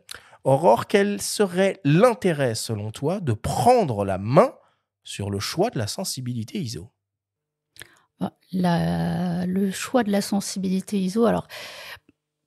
Toujours pareil, j'ai fait beaucoup d'argentique, je fais beaucoup de photos studio, donc j'ai tendance à avoir du mal avec les montées en ISO. Même si t'es en flash, donc t'es luxe. Exactement. On va dire, quelque part, ça, j'ai pas besoin, effectivement, de monter en ISO. Après, j'admire aussi énormément les photos de certains photographes qui utilisent des ISO très élevés pour faire... Enfin, ça donne un côté pictural finalement aux images. C'est pas quelque chose que j'ai tendance à faire, mais voilà. Donc en fait, l'idée d'avoir la main sur son ISO, c'est est-ce que je veux ou pas avoir du grain, du bruit en numérique, grain en argentique, bruit en numérique. Grain numérique qu'on peut parfois ajouter dans les boîtiers actuels aussi, si on veut, comme tu le disais, garder la main vraiment sur toute la chaîne de l'image. Là, chez Fuji notamment, on peut ajouter du grain dans l'appareil. On peut décider d'un grain faible, d'un grain même plus fort. Donc ça, c'est quand même amusant à noter aussi. Mais de base, oui, si on se limite à des ISO bas, c'est surtout aussi pour, on va dire, exploiter au maximum la dynamique du capteur qui est en général donnée pour la valeur nominale ISO, qui est en général 100, qui est parfois 64. Le Z7 II, par exemple, c'est 64 ISO. Donc attention, quand vous voyez aussi les plages extensibles d'ISO, donc on peut avoir 100 à 25 600 par défaut, et on voit entre parenthèses 50, 51 200. Là, c'est des extensions et la dynamique sera moins bonne. Il faut partir plutôt 200 ISO. Voilà, bon, on pourrait consacrer une émission à ça, mais tout ça pour dire que là, c'est intéressant de prendre la main sur les ISO en paysage notamment pour exploiter au maximum la dynamique. Si on a un ciel un petit peu écrêté, un petit peu blanc, ça permettra de récupérer un petit peu d'informations. Donc là, ça a vraiment un intérêt de ne pas se contenter du mode automatique de sensibilité. Et c'est tout l'intérêt aussi en vidéo de ce qu'on appelle le double ISO natif, avec 2 sensibilités nominales à choisir en fonction des conditions d'éclairage de la scène. Complètement, ce qui peut parfois paraître fou d'ailleurs, parce que ce fameux double ISO natif, ce sont des valeurs qui sont... Alors, il faut vraiment, là, abandonner la casquette photo, prendre la casquette vidéo. On en parle souvent à ces micros, parce qu'on voit à quel point ces univers évoluent en parallèle, mais ont des jargons, des pratiques qui sont finalement très différentes parfois. Là, le dual natif ISO, ça peut être par exemple 800, 6400. Eh bien oui, étonnamment, l'image va être optimisée et sera meilleure à 800 ISO que à 640 ISO par exemple. Voilà. Mais ça, lisez bien aussi le manuel de vos appareils. On parle du mode manuel, lisez le manuel. Il y a un exercice un exercice qu'on peut faire qui peut être intéressant pour vraiment apprendre à connaître son appareil déjà, et puis essayer de cadrer un peu, on va dire, sa tolérance au phénomène de bruit numérique. C'est ce qu'on appelle la montée en ISO. C'est-à-dire qu'on va choisir un sujet qu'on va volontairement photographier à la même exposition en faisant varier la sensibilité ISO progressivement et regarder tranquillement, à tête reposée, sur un ordinateur, finalement à partir de quelle sensibilité on estime que visuellement, pour nous, parce que c'est un choix qui est très personnel, ça commence à devenir problématique. Ce qui va nous donner en quelque sorte une sensibilité ISO à essayer de ne pas dépasser. Et on peut même, sur certains boîtiers, contraindre la plage de sensibilité ISO utilisable par l'appareil en fonction de cette sensibilité un peu ligne rouge qu'on ne souhaite pas dépasser. Continue le raisonnement maintenant, la balance des blancs. À quel moment la balance des blancs en mode manuel, et on va voir qu'il y a plusieurs façons de faire de la balance des blancs en mode manuel, ça peut avoir un intérêt? Alors moi, j'aurais tendance à dire que dès qu'on réalise des séries d'images et qu'on veut un rendu cohérent... Alors pourquoi on n'aurait pas un rendu cohérent si on est en automatique? Parce que la balance des blancs automatique, elle va tenir compte des proportions de couleurs du sujet dans le cadre. Après, c'est vrai que notre œil analyse mal les couleurs, comme ça, quand on voit un mur blanc, on dit que le mur est blanc. Bon, l'appareil photo le voit pas forcément de la même manière.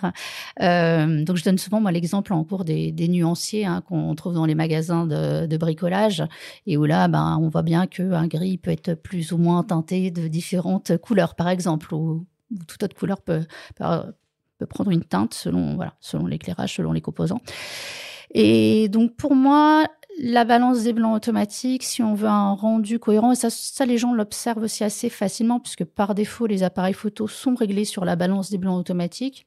Quand ils ne connaissent pas ce réglage-là, ils y touchent pas. Ouais. Ils savent pas trop à quoi ça sert, donc ils y touchent pas. Puis je leur dis, vous avez peut-être fait déjà des photos chez vous, un coup dans une direction de la pièce et puis un coup dans une autre direction, et là il voit bien que la couleur du mur, du sol a complètement varié. Ouais.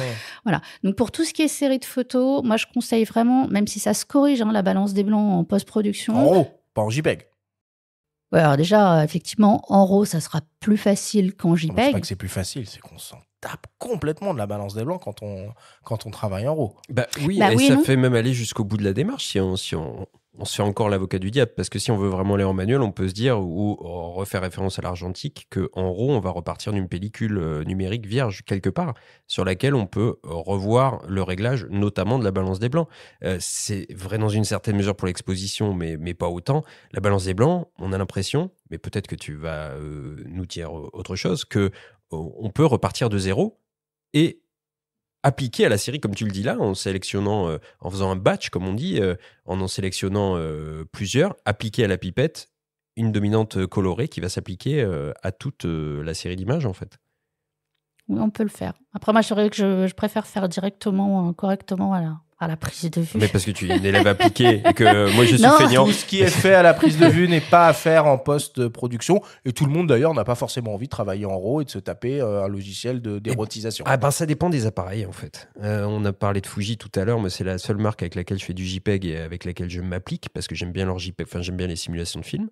Donc, j'aime bien le rendu qui soit colorimétrique ou la patte de chacun de ces modes d'emblée. Donc, je vais m'appliquer.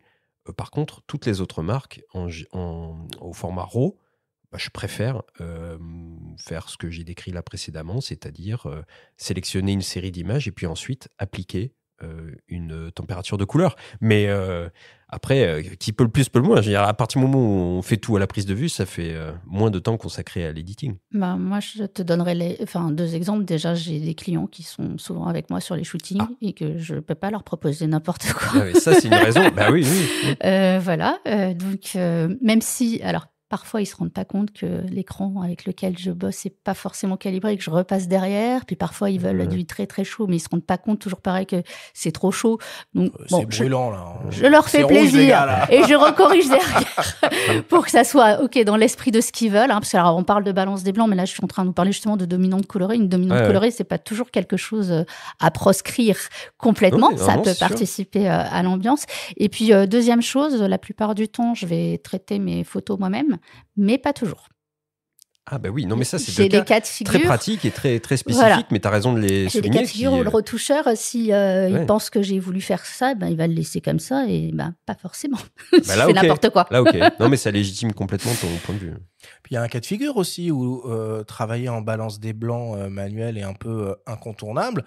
C'est quand par exemple on se lance dans l'exercice de la reproduction, où là on a vraiment besoin d'une fidélité la plus idéale possible de la restitution des couleurs de son sujet sur l'image. Et dans ce cas de figure, on peut même aller encore plus loin et se dire qu'on va aussi photographier une petite charte de couleurs pour avoir le fameux gris 18% de référence que l'on va utiliser à la pipette pour faire une balance des blancs en post-production, quoi. Bah, franchement, les petites mires Color Checker Passport pour les ayatollahs de la couleur, c'est pas mal. Hein.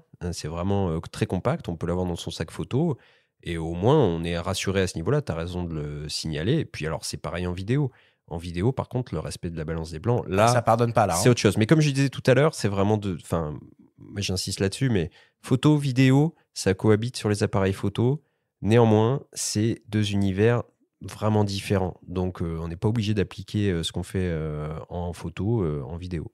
Et puis, pour les fous furieux hardcore, comme on dit, on a aussi la possibilité de passer par ce qu'on appelle un thermocolorimètre qui va pouvoir nous mesurer la température couleur de l'illuminant, parce que sur un appareil photo, en balance des blancs manuel, on peut travailler avec des presets ou on peut travailler en degrés Kelvin. Tout à fait. Et donc, pour travailler en degrés Kelvin, idéalement, il faut un thermocolorimètre. Ça te rappelle, j'imagine, quelques souvenirs lointains de cours que nous avons pu avoir très en commun. Mais fort intéressant. Ensuite, et pour terminer, peut-être le plus important, l'exposition manuelle, avec le fait de prendre la main sur donc le temps de pause et ou l'ouverture afin de maîtriser le rendu de la lumière de son image et la profondeur de champ.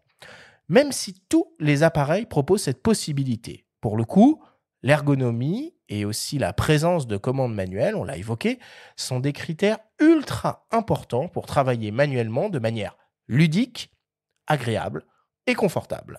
On vous propose d'écouter le témoignage de Jules Azeli de Fujifilm France qui nous parle de la vision de la marque sur cette question.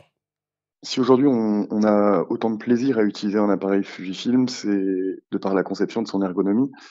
Pour parler de mon expérience personnelle, j'ai commencé la photographie avec un X-Pro 1. Je fais partie d'une génération qui n'a pas forcément grandi avec des réflexes, donc qui a eu déjà au commencement l'habitude d'avoir un aperçu de l'exposition de la balance des blancs, etc. Et du coup, dans cette facilitation qui a permis l'arrivée de l'hybride, le fait de comprendre et d'avoir des molettes toujours sous les yeux et sous les doigts permet beaucoup plus facilement d'appréhender ces notions de triangle d'exposition, de compensation d'exposition en modulant un paramètre ou un autre. C'est quelque chose qu'on va retrouver sur les gammes X Pro, XT, X100 et qui finalement ramène aussi à une photographie plus organique. C'est-à-dire qu'on s'implique beaucoup plus dans son image que lorsqu'on shoot tout en automatique. C'est un peu la même relation qu'on peut avoir entre quelqu'un qui va utiliser des objectifs à focale fixe ou des zooms au départ. De cette contrainte de compréhension va pouvoir sortir aussi une autre forme de créativité. Et je pense que quand on débute, c'est extrêmement important et intéressant de pouvoir manipuler sans même plus tellement y penser. C'est tous ces paramètres, c'est-à-dire qu'on n'a pas besoin de rentrer dans un menu à chaque fois, on a tout sous la main, on voit comment l'image évolue en direct. Et le fait d'avoir cette approche très manuelle dans la manipulation de son boîtier induit des choses assez chouettes. Alors le plus évident et le plus historique, je pense que c'est aujourd'hui le XT5, c'est-à-dire que toute la gamme XT a été conçue autour de ces réglages de triangle d'exposition. Chez Fujifilm, on retrouve extrêmement régulièrement, on doit parler de 90% des optiques, notre DAC d'ouverture directement sur le fût de l'objectif. On a notre molette de sensibilité, notre molette de temps d'obturation, et on a notre molette de correction d'exposition si on utilise un mode semi-automatique. C'est quelque chose qu'on va retrouver également sur les X100 et aujourd'hui sur un X5 aussi. On retrouve pas mal de paramètres accessibles facilement. C'est des gammes qui de toute façon sont amenées à rester, à continuer à exister. On attend tous le renouvellement du X Pro également. Parce que ce que je disais tout à l'heure, on a des utilisateurs qui ne jurent que par ça et qui ont besoin de ce sentiment de manipulation des boîtiers pour pouvoir s'épanouir dans leurs images, dans leur création d'images. Bon, même si Fuji est particulièrement réputé sur ce sujet, c'est pas le seul constructeur qui a cette approche un peu rétro et commande manuelle. Chez Nikon aussi, il y a des choses qui vont dans ce sens-là. Tout à fait. Pour ce Nikon ZF et Nikon ZFC, en général, les gens sont assez, assez partagés, je trouve. Je vois ça dans les formations quand les stagiaires se retrouvent devant la magnifique vitrine Nikon. On voit bien que ça les fait énormément rêver. Et souvent, ceux qui ont besoin de s'équiper, soit c'est un type de boîtier, c'est-à-dire plutôt ceux qui sont avec où il faut appuyer sur les touches pour accéder aux commandes, ou alors ce côté rétro qui les séduit complètement. Mais les avis sont assez tranchés.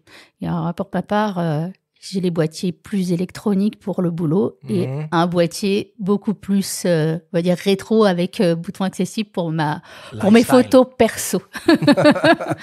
Même si chez Nikon, puisqu'on les cite, moi je suis encore un petit peu frustré par les optiques. La gamme Nikkor Z, puisqu'on, contrairement à Fuji, pour l'instant en tout cas, trop peu d'optiques ont des bacs de diaph et je trouve que le plaisir de ces boîtiers-là, ça va de pair avec les optiques et la manipulation de l'ouverture directement sur les optiques en fait. Donc c'est le seul petit bémol pour l'instant parce que c'est des boîtiers qui sont vraiment très réussis, le ZF avec un très beau mode noir et blanc notamment. Et ces boîtiers-là, surtout, ça permet, ils ont des écrans rentables, on peut rabattre l'écran. Donc faire, comme tu disais tout à l'heure Arthur, presque le Leica sans écran, on peut le rabattre. Et ce qui fait qu'on fait complètement sans la présence de l'écran LCD arrière. On manipule, on pré-règle tout avec les molettes et on peut faire la photo. Et j'ajouterais qu'il y a des boîtiers, alors plutôt experts, qui ont des afficheurs sur le dessus, ce qu'on trouvait sur beaucoup d'appareils argentiques, qui rappellent les principaux réglages, qui permettent d'anticiper sa prise de vue discrètement. On paramètre la vitesse, on paramètre l'ouverture, on a ça directement sur ce petit afficheur, sans allumer l'écran arrière, donc on reste discret. On peut mettre l'appareil à hauteur d'œil ou même le faire à la volée, mettons, en street photo, et faire une photo avec l'entière main mise sur les réglages. Et moi, je déplore que trop peu d'appareils aient cet afficheur. Par exemple, chez Lumix, ils avaient la gamme S1 au début qui les avait, c'était chouette. Depuis, ils l'ont abandonné. Il n'y a que Canon sur le R5 Mark II, il y a Nikon sur les ZZ2 ou autres, qui le conservent, et tant mieux. Après, on n'est pas forcément obligé d'utiliser ces boîtiers au look rétro avec plein de de commande manuelle pour travailler de manière confortable en manuel. La base, c'est quand même d'avoir un boîtier avec un minimum d'ergonomie. Et cette ergonomie, généralement, elle est tout à fait programmable et personnalisable. À partir du moment où on a un système à double molette et puis un ou deux boutons personnalisables, normalement, on devrait être capable de travailler en manuel sans avoir à ôter l'œil du viseur et de rentrer dans les menus. Et puis, dans son témoignage, Jules, il évoque le correcteur d'exposition. Ça, c'est un paramètre qui est pas vraiment manuel, puisque finalement, il intervient sur ces fameux modes semi-automatiques qu'on appelle communément AV, TV chez Canon et A et S chez les autres constructeurs, voire même sur un mode full manuel. C'est ça, Aurore ? Oui, tout à fait. En fait, donc, si on reprend, disons que pour ce qui est des modes semi-automatiques, parfois on peut avoir des surprises au niveau de l'exposition. Comme la manière dont ils vont réagir. Bon, il y a les modes de mesure de la lumière qui peuvent être configurés, mais néanmoins, par exemple, sur une photo prise de nuit, on peut se retrouver avec un effet un peu comme pris en plein jour. Sur certaines scènes, type contre-jour, on peut aussi avoir des surprises, pas obtenir exactement ce que l'on veut, même si aujourd'hui, avec les hybrides, on voit ce qu'on fait, c'est quand même plus facile à gérer. Donc, c'est vrai qu'il peut y avoir des cas de figure. Enfin, disons que ça va être plus fréquent avec les modes semi-automatiques d'aller utiliser des corrections d'exposition. Il y a aussi les scènes de spectacle qui sont assez compliquées à gérer avec des modes semi-automatiques, parce que quand les lumières sont changeantes, l'exposition va varier de manière assez systématique. L'avantage du mode manuel là-dessus, c'est qu'on va pouvoir avoir une stabilité en fait d'exposition où on peut s'arranger pour être décalé par rapport à la barre témoin d'état d'exposition si on souhaite, je sais pas, que la photo de nuit ressemble vraiment à une photo prise de nuit et pas de jour. Oui, tu l'as dit, il y a quand même cette différence fondamentale qui est que what you see is what you get. C'est-à-dire que là, on voit en direct le résultat, le rendu final de son image dans les viseurs électroniques, et ça change quand même tout. Et par exemple, sur un spectacle, on peut agir sur les modes de mesure de lumière, on se met en mesure spot ou autre, enfin direct, on a quand même désormais peu de chances de se rendre compte au bout d'une centaine d'images, oh mince, j'ai loupé ma série, quoi. Si on regarde régulièrement ce qu'on fait, peut-être que c'est quelque chose qu'on peut conseiller d'ailleurs de temps en temps pour éviter de louper toutes ces images, que ce soit la mise au point ou que ce soit la mesure de la lumière. Bon, on a quand même tous les outils à disposition pour réussir. Oui, et puis on n'est pas complètement sans filet, même quand on se met en full manuel sur un boîtier, on a l'indicateur d'exposition qui ressemble beaucoup au correcteur d'exposition avec Tout à fait. la petite flèche qui vient te dire attention, là on est sous X, là on est sur X. Puis de manière peut-être encore plus ludique et visuelle, sur certains boîtiers, on a la possibilité de faire soirée disco et de faire clignoter sur l'image les zones cramées, qui sont toutes écrétées, à 255, ou les zones totalement enterrées qui sont à 0. Ce qui permet très rapidement, il suffit de faire disparaître un peu les clignotements pour être sûr d'avoir une exposition correcte. En vidéo, il y a des outils aussi, Benjamin, qui peuvent nous aider. Oui, bien sûr. En vidéo, on a les vidéastes connaissent ceux qui ont utilisé des caméscopes.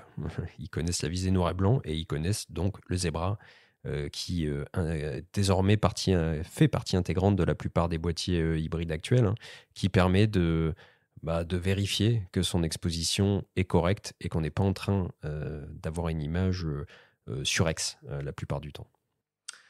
Quel conseil de configuration ou de manière de faire tu pourrais conseiller, Aurore, à quelqu'un, on va dire, qui a tout à fait compris la notion de triangle d'exposition, mais qui veut faire son réglage en manuel? Il commence par quoi? Par l'ouverture, le temps de pause?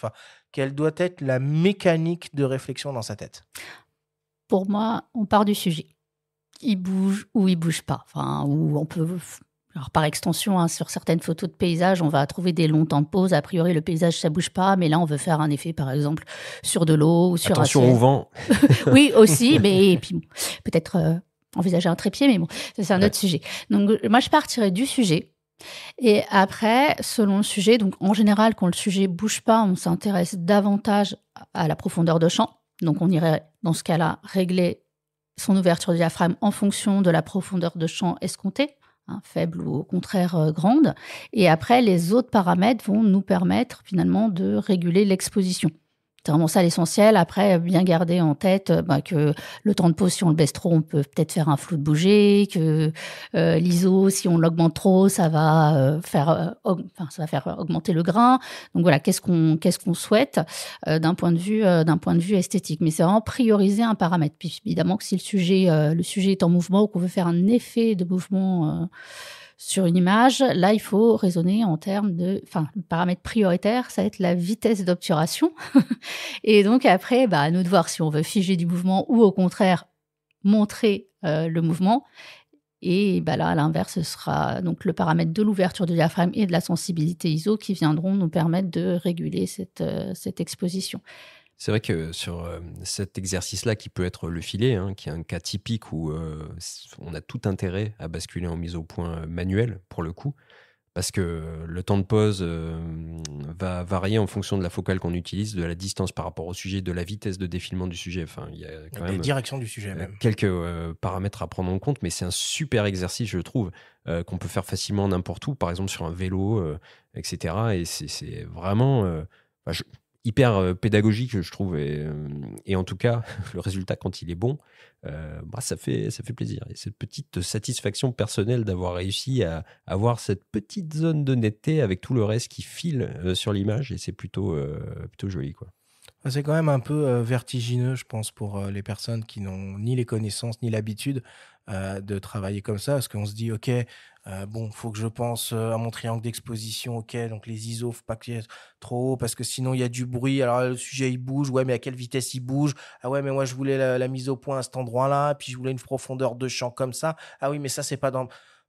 Franchement, on perd vachement en spontanéité quand même. Eh ben, tu sais quoi? Oui et non. Je me souviens, quand je travaillais avec un EOS 650, j'étais étudiant à Bordeaux, je faisais de la photographie en parallèle et j'essayais de comprendre pas mal de choses, donc argentique à l'époque. Je mettais mon appareil sur un trépied et il y avait un train qui défilait. Je notais chaque vue sur un carnet, je notais ce que je faisais pour chaque vue. Je faisais développer la planche contact et je comparais. Et je comprenais comme ça du coup, c'est pas ce qui se passait. C'est pas très spontané, quoi. Ben non, mais je veux dire, aujourd'hui, avec les outils qu'on a, mais c'est vachement facile. Enfin, je veux dire, c'est devenu presque enfantin, je dirais, quoi. Mais ça reste des exercices. Reprendre la main sur les réglages, ça permet de comprendre, en fait. Tout est là, donc il faut le faire. Et on a tout pour le comprendre en un instant, quoi. Tu conseilles ça à des débutants ou pas? Moi, j'ai fait... Allez, en toute franchise. J'ai fait comme Benjamin par le passé. Bon, après... Non, mais aujourd'hui, ça n'a plus d'intérêt puisqu'on peut le faire... Bien sûr, on a les métadonnées, on n'a pas besoin de... Voilà, on a les données. Puis on est sûr que c'est parfait. C'est ça. Enfin, que c'est la réalité, parce que moi, j'avais souvent des problèmes J'avais noté vue 1, puis après, j'avais une vue, je sais pas quoi, 0E1A. Ah bah ça... Et je dis, mais alors là, j'étais sûre qu'à cette vue-là, j'avais fait ça, donc alors là, je comprends pas. Bon, bref, j'ai commencé comme ça. Aussi. C'est vrai qu'aujourd'hui, c'est beaucoup plus facile parce qu'on voit directement ce qu'on fait et qu'on a donc toutes les infos de comment a été prise la photo qui s'affiche à la prise de vue, et on peut aussi les retrouver finalement sur les ordinateurs. Donc, beaucoup plus simple de faire ces tests. Après, moi, ce que je dis souvent aussi en formation, c'est qu'au début, c'est vrai, j'ai la réflexion, faut que je fasse déjà 7 réglages avant de commencer à faire une photo. Alors, les réglages, je parle aussi pas ceux de l'expo, mais la balance des blancs, ça peut être le style d'image, le mode de mesure de la lumière, voilà. Il y a d'autres choses encore à régler. Et donc, c'est vrai qu'au début, ça peut sembler beaucoup, mais je pense que vraiment, déjà, le nerf de la guerre, c'est sensibilité, ISO, vitesse, diaphragme, surtout quand on commence. Après, on peut s'en rajouter un peu avec la balance des blancs et compagnie, mais au départ, c'est surtout ce genre de choses-là. Et puis, ce qui peut sembler, je dirais, compliqué au départ, qui effectivement demande une petite réflexion, une gymnastique dans sa tête. Après, ça devient quasi automatique. Mais oui, avec la pratique, c'est comme le vélo ou la guitare, je sais pas, apprendre des gammes ou assimiler les couples de vitesse sur son dérailleur. Au début, forcément, on y pense, on regarde, on se dit ça croise pas, machin, et puis au bout d'un moment, ça devient tout simplement instinctif, quoi. On conclura là-dessus. Faites de la photo en mode manuel. Merci beaucoup, Aurore, pour toutes les explications. On passe à la suite et on attaque le débrief.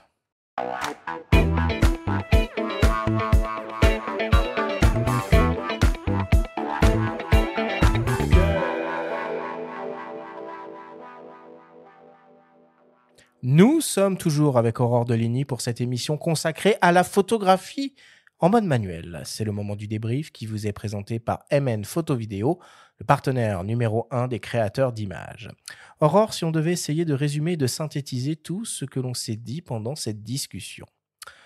Première question. Est-ce que tous les hybrides peuvent être utilisés en mode manuel ? À ma connaissance, oui. Et quel serait l'intérêt de travailler en mode manuel aujourd'hui, en 2025, alors que tout nous incite à faire le contraire ? Ben justement, moi je pense qu'à force de perfection, d'automatisme, les gens, c'est un peu comme on voit réapparaître le vinyle en musique.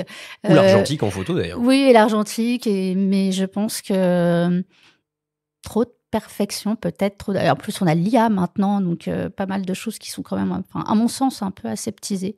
On peut avoir envie d'un retour aux sources, je dirais, et puis c'est prendre son temps, en fait, aussi, le mode manuel. C'est observer, c'est un autre rapport au temps. C'est vrai qu'on l'a peut-être pas assez dit, ça, tiens, pendant la discussion. Être toujours rapide, c'est chouette, hein, pour certains sujets, c'est nécessaire, et tant mieux qu'on puisse l'être, mais peut-être aussi, de temps en temps, la photo, c'est un plaisir. Moi, j'ai eu la réflexion comme ça, alors c'est vrai que peut-être moins, comment dire, en tant que professionnel, c'est peut-être un peu plus angoissant, ces histoires d'intelligence artificielle, mais j'ai eu un stagiaire qui me disait, mais en fait, ils pourront pas nous enlever le moment. Moi, ce que je veux, c'est le moment, c'est garder le souvenir de ce moment-là.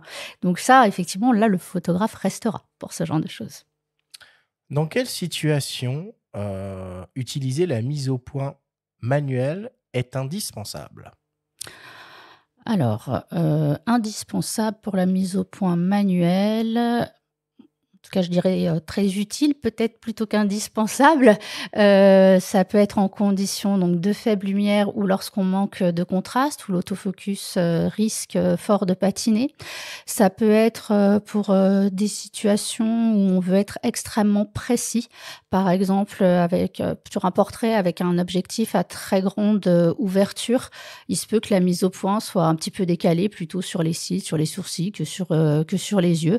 Et donc là, on pourrait aller affiner vraiment sa mise au point. Qu'est-ce qu'il y aurait d'autre comme exemple ? On pourrait évoquer l'astrophotographie. On en avait parlé avec Thierry Legault qui nous expliquait que finalement, mettre son objectif sur une mise au point infinie n'était pas forcément la meilleure idée pour obtenir le meilleur piqué possible. Enfin, voilà, ça rejoint un peu l'idée des faibles conditions lumineuses, mais il y a quelques cas de figure où le light painting, bon, on est toujours dans la même thématique, mais... On a parlé du filet pendant l'émission. Typiquement, faire un filet en mise au point automatique, ça relève du coup de chance. Aurore, quels sont les outils d'assistance pour la mise au point manuelle sur un hybride aujourd'hui ? Alors, pour moi, il y en a deux essentiels, on va dire. D'une part, donc le zoom. Le zoom donc numérique qui va nous permettre, si on affiche l'endroit où on veut faire la mise au point à 100%, ça va nous permettre d'être vraiment précis sur l'endroit où on veut effectuer la mise au point. Parfois, quand on est en condition de faible lumière, ça reste un peu compliqué parce que l'image devient un peu sombre, un peu comme bruitée justement. Donc là, ça peut être intéressant d'aller activer le focus peaking, qui est vraiment un super outil pour être sûr d'être bien net là où on souhaite être net. Puis on peut ajouter quelque chose qu'on a dit pendant l'émission qui n'est pas propre à l'hybride, mais qui est la retouche manuelle du point, qui peut être utile du coup. Et on précisera aussi pour les utilisateurs de réflexes numériques que le système de mise au point automatique n'a rien à voir avec celui d'un hybride, qui a des collimateurs autofocus, ces espèces de points dans le cadre que l'on peut sélectionner pour dire à l'appareil, c'est à cet endroit-là que je veux que tu fasses la mise au point. Et en mise au point manuelle, généralement, ces collimateurs s'allument quand le point est fait. Donc, ça permet d'avoir quelques petits repères aussi comme ça. Tout à fait. Et du coup, ça veut dire qu'il faut qu'il soit placé sur l'endroit où on souhaite faire la mise au point. D'où l'intérêt d'en avoir beaucoup. Aussi. Sauf si on veut faire des jolis flous. On l'a dit aussi pendant l'émission. Même question, Aurore, pour ce qui est de l'exposition. Dans quelle situation passer en manuel au niveau de l'exposition est indispensable ? le flash de studio, par exemple. Là, on va être obligé de bloquer l'exposition, enfin d'être en mode manuel. Alors souvent, l'appareil photo nous fait signe qu'on va être très très sous-exposé, et puis pas du tout, puisqu'on met un gros coup de flash. Après, qu'est-ce qu'il pourrait y avoir d'autre ? On peut citer la vidéo à nouveau, on l'a pas trop dit, mais oui, la vidéo, si on se bloque pas, alors on pourrait penser qu'on serait plus à l'aise en priorité vitesse, par exemple, puisqu'on va souvent partir d'une cadence, en fait, 50 images secondes ou 100 images secondes en général, mais selon justement la quantité de lumière disponible ou en extérieur ou en intérieur, etc., on sera quand même plus à l'aise à basculer complètement en mise au point manuelle pour aussi agir sur la profondeur de champ et le diaph. Et alors idéalement avec un filtre. Là, on va pas rentrer dans les détails avec un filtre ND, mais vraiment en vidéo, et pareil pour la sensibilité, je trouve que la mise au point manuelle est beaucoup plus fiable. Puis il y a le cas de figure du sujet ultra contrasté, très couramment rencontré dans les situations de coucher ou de lever du soleil, où généralement les résultats en mode automatique sont plus que insatisfaisants. De la même manière, est-ce qu'on a des outils, quand on est en mode manuel au niveau de l'exposition, qui peuvent nous aider à savoir si on est dans la vérité juste ou à côté de la plaque ? Bon, on en a quelques-uns, oui. On a déjà la fameuse barre témoin d'état d'exposition. Encore que pour s'y fier, il faut aussi être sûr qu'on a le bon mode de mesure de la lumière. Qu'on a bien compris le truc. C'est ça. Bon, avec les hybrides, on voit ce qui se passe. Donc pour se planter, il faut y aller quand même assez facile de voir si on est juste ou pas pour l'exposition. Enfin, si on croit après aussi la luminosité de notre écran LCD qu'on peut faire varier. Et sinon, l'histogramme. L'histogramme est vraiment l'outil le plus efficace pour juger, faut-il savoir le lire, mais pour juger de la bonne exposition, même si on est par exemple en extérieur et que l'écran LCD s'assombrit. Voilà. Ça t'en parle beaucoup dans tes cours de l'histogramme, t'insistes dessus. C'est compris. J'explique toujours ce que c'est que l'histogramme de luminosité. Ça me semble assez important. Je ne dis pas aux gens qui débutent que ça va leur servir tous les jours et tout le temps, mais je leur explique l'utilité, comment le lire. Voilà. Et que selon les sujets, je sais pas, par exemple, un histogramme qui serait décalé sur la gauche, c'est pas toujours l'histogramme de la photo sous-exposée. Ça peut aussi être un super histogramme d'une photo nue. Enfin voilà, j'essaie de leur apprendre à lire l'histogramme en fonction du sujet. On a parlé du Zosystem la semaine dernière. On a parlé d'Ansel Adams, c'est une Zosystem. Donc, et l'histogramme qui est très important en vidéo aussi, qui nous aide à... Voilà, même si on le... Enfin, comment dire, on l'exploite pas tout à fait de la même manière. Non. À quoi ça sert, Aurore, de faire une montée ISO de son appareil ? Ça sert à connaître son appareil et à se connaître soi-même.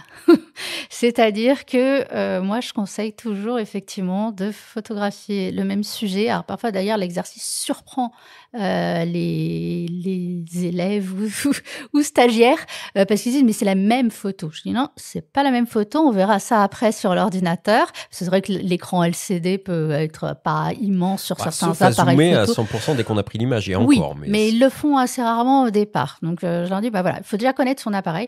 Donc utiliser les plus grandes sensibilités ISO en tout cas pour voir jusqu'à où nous on accepte les résultats. Après, je dirais que l'appréciation, on va dire, de tout ce qui est bruit numérique, elle dépend de plein de facteurs. Il y a de la subjectivité, ça peut être une question de sujet, voilà. Surtout du support aussi, qu'on va faire, de la finalité de l'image. Tout à fait. Donc l'idée c'est de se connaître, de connaître son appareil et de savoir jusqu'où on apprécie les résultats en termes de montée en ISO. On peut conseiller de lire les tests de nos chers confrères aussi. C'est cette utilité-là, encore chez Phototrend, chasseur d'images, Réponse Photo, enfin toute la presse spécialisée qui offre parfois des données très précises aussi sur les performances des appareils quand on monte justement dans les sensibilités ISO. Ça peut donner une indication par rapport au support d'impression, par exemple, pour du format A4, du format A3. Ça peut donner une première piste. Aurore, pourquoi un réglage manuel de balance des blancs peut être judicieux dans certaines situations ? La balance des blancs automatique va varier en fonction des proportions de couleurs du sujet dans le cadre. Lorsqu'on veut obtenir des images avec des couleurs, on va dire, uniformes, alors ça pourrait être pour avoir une série homogène, ça pourrait être pour faire du montage, je sais pas, par exemple un montage panoramique. C'est quand même plus chouette d'avoir des photos avec les mêmes couleurs, parce que oui, on peut corriger en post-production, mais ça prend un peu de temps. Du coup, on peut utiliser soit un des presets, soit l'échelle K, soit carrément faire sa propre balance des blancs manuels si on a une charte à sa disposition. J'ai oublié de l'évoquer, celle-là. Et on peut inciter nos auditeurs à réécouter toute notre discussion et surtout ceux qui, comme moi, seraient plutôt tentés d'habitude de passer par le format RAW par fainéantise et le faire ensuite à l'editing. Et Aurore a donné un argument assez massu qui peut inciter à le faire dès la prise de vue. Oh, le mec fait un teaser pour un truc qu'on a dit avant. C'est formidable. Pour terminer et conclure, Aurore, en quoi l'ergonomie d'un appareil est fondamentale pour travailler confortablement en mode manuel? Pour moi, l'outil, ça doit être un prolongement de ses mains. Alors, j'étais dernièrement au salon de la photo et c'est vrai que j'invite vraiment les personnes à prendre en main les boîtiers. J'irais même déjà question de morphologie, on n'est pas tous pareils. Donc, il y a un boîtier plus ou moins gros, qui a une poignée, qui a pas de poignée. Bon, bref, je sors un peu du sujet, mais déjà, ça me semble hyper important. Et puis alors après, ça va être une question de goût entre appuyer sur un bouton et puis tourner une molette pour faire un réglage, ou au contraire avoir directement une petite molette qu'on tourne et c'est tout pour faire le réglage. C'est ce avec quoi on va être le plus à l'aise. On a parlé du feeling avec les bacs de mise au point pendant l'émission, le feeling avec les optiques et tout. Ça peut décider à aller vers une marque ou une autre, le bruit du déclencheur. Enfin, il y a plein de facteurs auxquels on va être sensible, c'est clair. L'ergonomie des menus, l'interface, enfin bref. Tous les appareils sont bons, mais on a tous des goûts et des physionomies différentes. Allez, on conclut là-dessus. Merci, Aurore.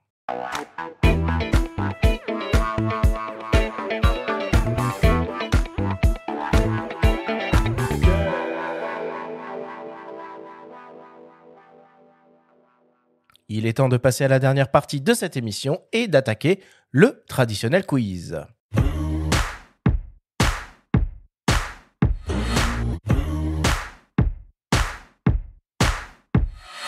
Aurore, le principe du quiz est très simple. On a reçu des questions de la part de nos auditeurs qu'ils t'ont posées via notre compte Instagram. On en a sélectionné quelques-unes et tu vas avoir seulement 30 secondes et pas une de plus pour tenter d'y répondre le plus clairement possible. As-tu bien compris la consigne ? Oui. Alors c'est parti. Première question qui nous vient d'un dénommé Yvon Chaud. Est-ce que les photographes utilisent le mode manuel pour croire qu'ils sont bons ? Je pense pas qu'ils l'utilisent pour croire qu'ils sont bons, ils l'utilisent parce qu'ils ont envie de l'utiliser.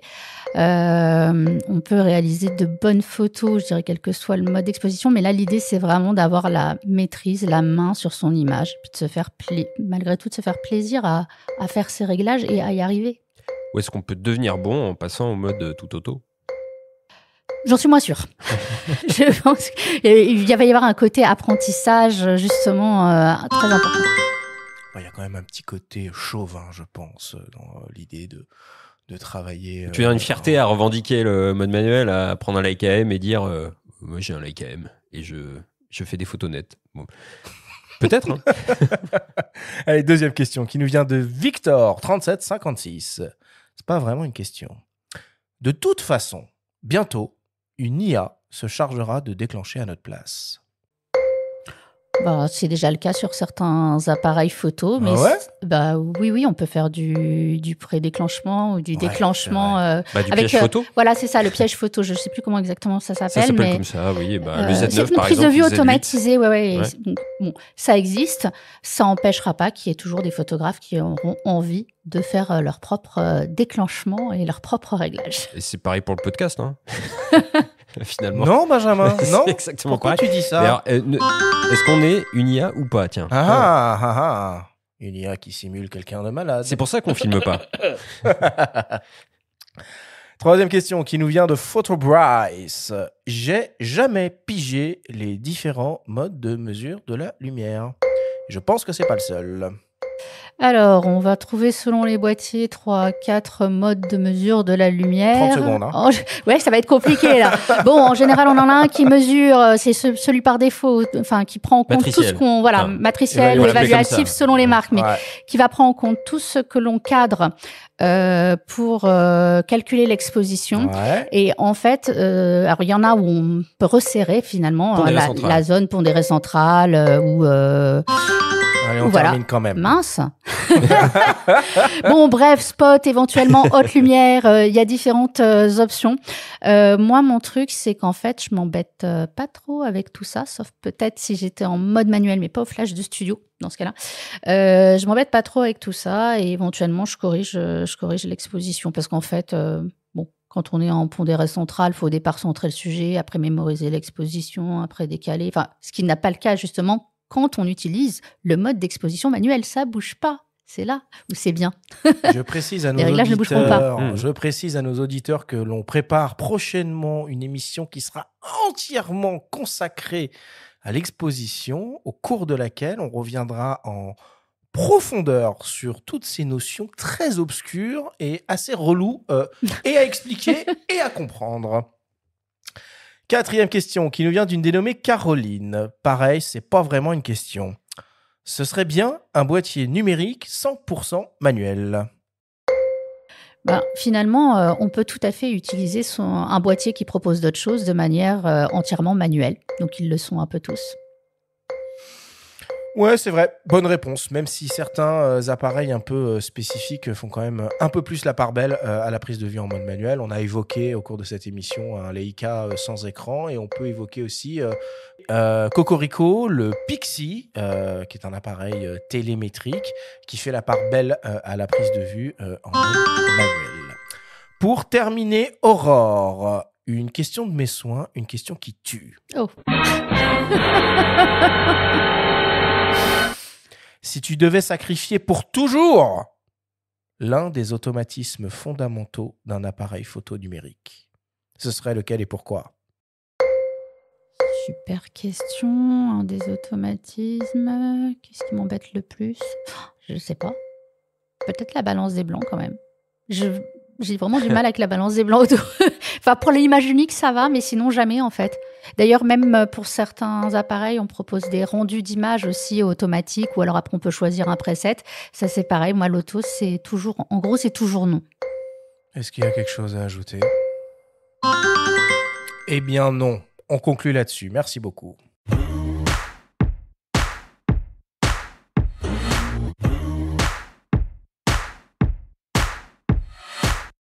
Nous sommes désormais à la fin de cette émission. Aurore, merci beaucoup d'avoir accepté notre invitation et d'être venue partager tout ton savoir, toutes tes connaissances à nos micros. Quelles sont tes actualités en ce moment ? Quand est-ce que vont se dérouler les prochaines formations à la Nikon School, par exemple ? Alors, la prochaine formation à la Nikon School, c'est lundi et mardi prochain. Ah oui, ça arrive très vite. Il reste de la place ? Oui, un petit peu de place, oui. Voilà. Mais d'ici là, j'interviens chez Brassard fin de semaine.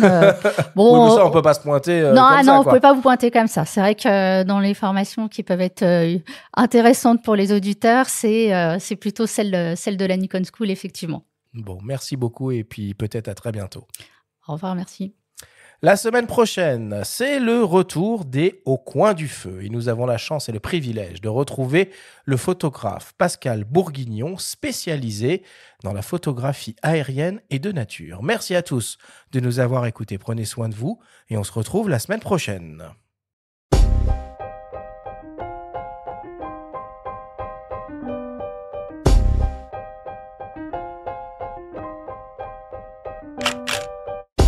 C'était Faut pas pousser les ISO, le podcast hebdo pour tous les passionnés de photos et de vidéos. Toutes les semaines, retrouvez Arthur Azoulay, Benjamin Favier et leurs invités pour parler de sujets matos, techniques et inspiration. Cette émission vous a été présentée par MN Photo Vidéo, le partenaire numéro 1 des créateurs d'images. Abonnez-vous à notre chaîne et retrouvez l'intégralité de nos émissions depuis toutes les plateformes d'écoute comme Spotify, Apple Podcasts, Deezer, Amazon Music et YouTube. Si vous aimez notre podcast, n'hésitez pas à liker, à vous abonner et à nous laisser un petit commentaire. Rendez-vous jeudi prochain pour un nouvel épisode. D'ici la fête de la photo et n'oubliez pas, faut pas pousser les ISO.